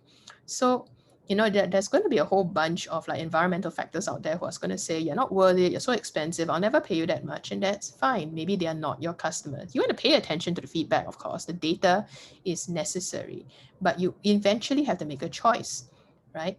So if you're clear, look, I have spent lots of time testing work recipes of things I'm uniquely interested in and I'm uniquely good at it. There are certain values I stand for. They're timeless, they're ethical. I have a good reputation. I have high standards of excellence. I have collaborative relationships with my customers, my stakeholders, and all that. I'm fair and ethical in my business dealings. I'm always willing to evolve my way of working. I'm very clear what are the extrinsic and intrinsic factors inside my moat. Then if you know what your value is, find a customer who values the same values, right? Value creators will call out to value seekers, and we have different values, and that's fine, right? We all have different customer niche, right? So know your value, keep building and offering your value, then negotiate your price with the ones that value your values. Okay, if you're a premium brand, there's no point in you seeking out the budget brand, the budget customer, right? They have people who will offer them what they value, right? So how does being laser focused on value creation and value consideration help me make much better choices? Well, number one, right, and this will be now almost closing slides. The first, you will find it even more painful. I mean, you'll find it painful to stand for values. It's not fun, obviously. There's a cost to it. You'll find it painful to stand for values, but it's even more painful to stand for no values, right? In crisis, it is very, very easy to lose focus of the big picture, to lose focus on the right end game, to lose focus on values, right? Putting out value proposition. You might think like, forget it, but you have to. Your values may be the only anchor you have in a storm, right? And besides, if you have values as your focus, you'll be much less likely to do all kind of dangerous business behaviors like I'm gonna lie, I'm gonna massage my numbers, I'm going to act out, I'm gonna do all these things which are very destructive in the long term, right? Making values your focus helps you to set a course for true long-term success, right? Right? You want to have faith in that. Right. The second thing is you're going to find it actually, the funny thing is if you have values, you'll find it way easier to stay objective in decision making and to exercise what we call price discipline, right? So our most pricey decisions happen when we feel like we're under crisis, survival, and scarcity. And if you have values as a focus, you'll be far less likely to get suckered or get over emotional. I'm going to pay very high for things of questionable value. Like, I panic and I'm going to hire that very expensive staff who promises me the moon and the sky, even though I'm quite sure there's a conflict of values here, but never mind, let me pay him. I mean, these are the kind of silly decisions we make when we sort of lose faith that our values matter. And you don't want to do that, right? Or you lose faith and you start to sell too low, right? Too soon, right? Your values, funnily enough, it's not an emotional thing, you know. Your values help you stay objective in decision making, and you are more disciplined in the price that you're willing to pay. Okay, we are most ill-disciplined when we only think of price first and not on value first. Okay. Third, you can be more agile and adaptable with your scarce resources when you know, in under crisis, resources are scarce, right? And in scarcity, you have to make some very clear decisions of what must you do, what you should not do. You want to invest in quick and strategic wins and kill off costly wins. And for that, I'm going to show you a matrix, okay, that I think will be quite useful for you to do, you know, like post this program. So let me just show it to you, okay? So some people use what we call a cost and value matrix, okay? So if you look at the matrix, right, on one axis, it's about high cost, low cost. What that cost means, you have to contextualize it to your situation. And then there's high value, low value. And again, what does value mean? Contextualize it to your situation. Once you're clear to yourself, what does cost and value mean to you? And that could be financial costs, psychological costs, right? Work it out, right, in your situation. Then what you want to do is write out some different situations you're facing, you know, put it on post-its, right? And then start to just place them on the matrix, okay? Strategic wins are wins that are high value. They're high cost, but they're really high value. And you want to, you know, well, you want to pay attention to that, right? Quick wins, you should definitely go for it because it's not costly and it's great value, high value, right? So what are the quick wins and the strategic wins? Quick wins, I think, are like super straightforward. Strategic wins are the ones where we get a little bit nervous and we get distracted by the cost. But if the value is high, then go for that strategic win and know why you're doing it. That's important. You need to know why you're doing it, and you need to be able to explain to other people why you're doing it. It's a strategic win. Learn to articulate what is the value. This is super important if, let's say, you are working with a co-leader or a co-founder and they're not sure why you want to do that crazy thing because they're looking at the cost of it. That's fine. Have an honest, clear, and kind conversation about the costs, but focus them back on the value and then make a decision. If the value is high, it might be worth it. Okay. What you want to kill off for sure is low value and then high cost. Like, why would you want to do that? You know? And it's like, okay, we do it because, like, I don't know lah, your sister-in-law likes the idea, or whatever silly reasons we have, right? Kill it off. It's costing you too much and it doesn't even bring value, right? What you can consider, but maybe it's of lowest priority, is it's not so costly, but it doesn't have much value. So you can put it on the back burner, but you know, you may not want to do it because remember, everything has an opportunity cost to it. So if your consider wins are distracting you from your quick wins and strategic wins, then, like, you know, seriously, like, put it on the back burner and just don't do it. Okay, so take a screen capture of this, right? This is, I think, a valuable piece of homework that you might want to do for yourself. What in your situation right now, there are some decisions you're trying to make. What are the quick wins, the strategic wins you must invest in, you must start doing, right? You must turn your attention to. And what are the costly wins that you really need to kill off? And what are really just put on the back burner? We can consider it on another day when we're feeling very free, but crisis not very easy to be free, so don't need to do. Okay. All right, so please take a screen capture of that because I think this will be very useful for you to do. This can also be a team discussion, by the way, right? You can put it out as a chart and your team, give them a bunch of post-its and then let's talk it through, right? What are strategic wins and quick wins that we should invest in? Yeah, so. All right, so that brings us to the end of session 1. We're 15 minutes over time, so thank you very much for giving me that grace. Yeah, but before we move on to session 2 tomorrow, I wanted you to do a quick check-in of yourself. So remember, we asked you 2 questions in the beginning about the pain and the possibilities that you're facing. So could you do a check-in for yourself, right? Where are you now as you think of your work?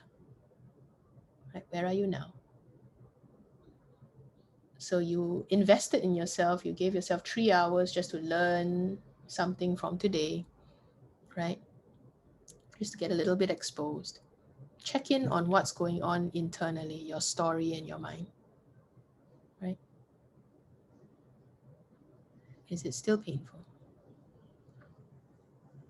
Okay. And what I'm noticing as the data's coming in, right? If you are one of the participants who feels like, hey, actually it shifted, like, I mean, it's still painful. At first I thought I was burning out, but I'm going to be okay now. Then recognize that what your situation didn't necessarily shift over 3 hours, but what shifted was the story in your mind. And that's very important to pay attention to. Okay. For the participants who are saying that, my situation still feels really painful and I'm burning out, then I'm going to ask you to pay a special attention to the self-care component of your mode. You need to take care of that mode. Give yourself permission, right? Ask permission if necessarily from whoever, your boss, your organization, your family, to take time out to look after yourself, right? Because you cannot serve anyone if you're burning out. And under crisis, honestly, a lot of people are not taking time to look after themselves, and they need to, right? Okay. And if you're recognizing that burnout is happening on an organizational level, if you are in leadership, you want to give people permission to, just to take care of themselves, right? And that perhaps is a solid conversation you want to have with your teams if you notice people really, really burning out. Okay. If people burn out, then you don't have anything to work off, right? So people are the most valuable resource you have right now, right? Take care of them, take care of yourself. Okay. I will always promote that counseling, therapy, coaching, right? Or even simply giving people permission to take a day off, right? And do nothing for a day. Those are all very useful things to do in a crisis. Okay? So have that conversation with your teams. Okay? So I'm noticing the answers are slowing down. So can we trigger the next poll to close off this session? Okay? So the next question, let's just take a look at possibilities. All right? So do this as a check-in for yourself, right? As a check-in for yourself. Just to see if your stories of possibility has changed, after investing just 3 hours in just learning, right? Okay. And if you notice that your story has changed or your mood has changed after 3 hours of learning and listening, then take that as feedback for yourself that this is also a form of self-care, just setting aside time to learn, right? And maybe that's what you need, right? You need time just by yourself, doing nothing but just learning, right? And learning to see differently. Yeah. Okay. So as all of you are putting in things into the poll and all that, okay. Yeah, for those, I noticed that some of you are still saying that, okay, I'm seeing possibility, it looks shaky, right? Yeah, I want to acknowledge that there is a truth to that.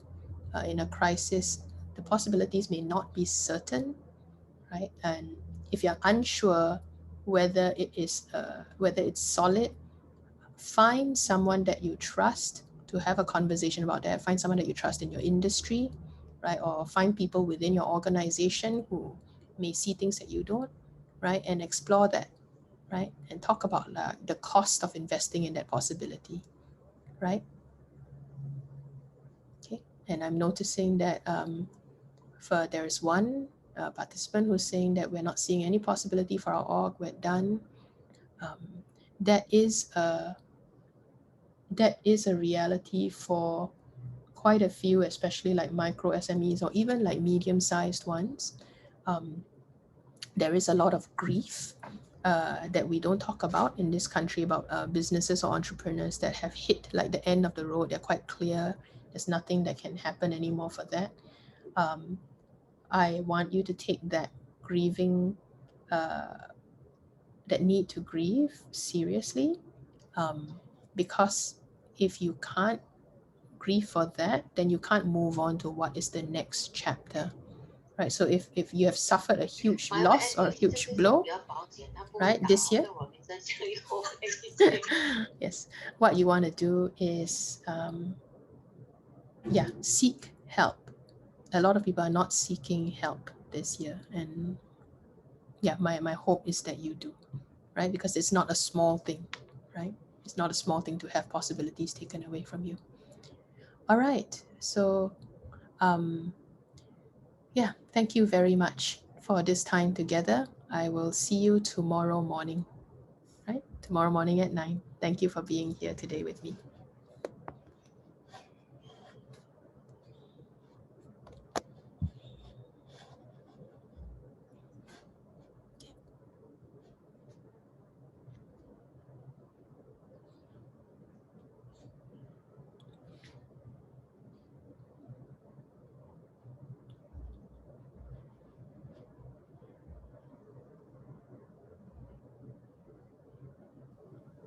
Thank you, Sharon. Oh, thank you very much. See you tomorrow morning. Thank you so much. Bye. Bye. See you tomorrow. Thank you. Thank you. Awesome. Thank you.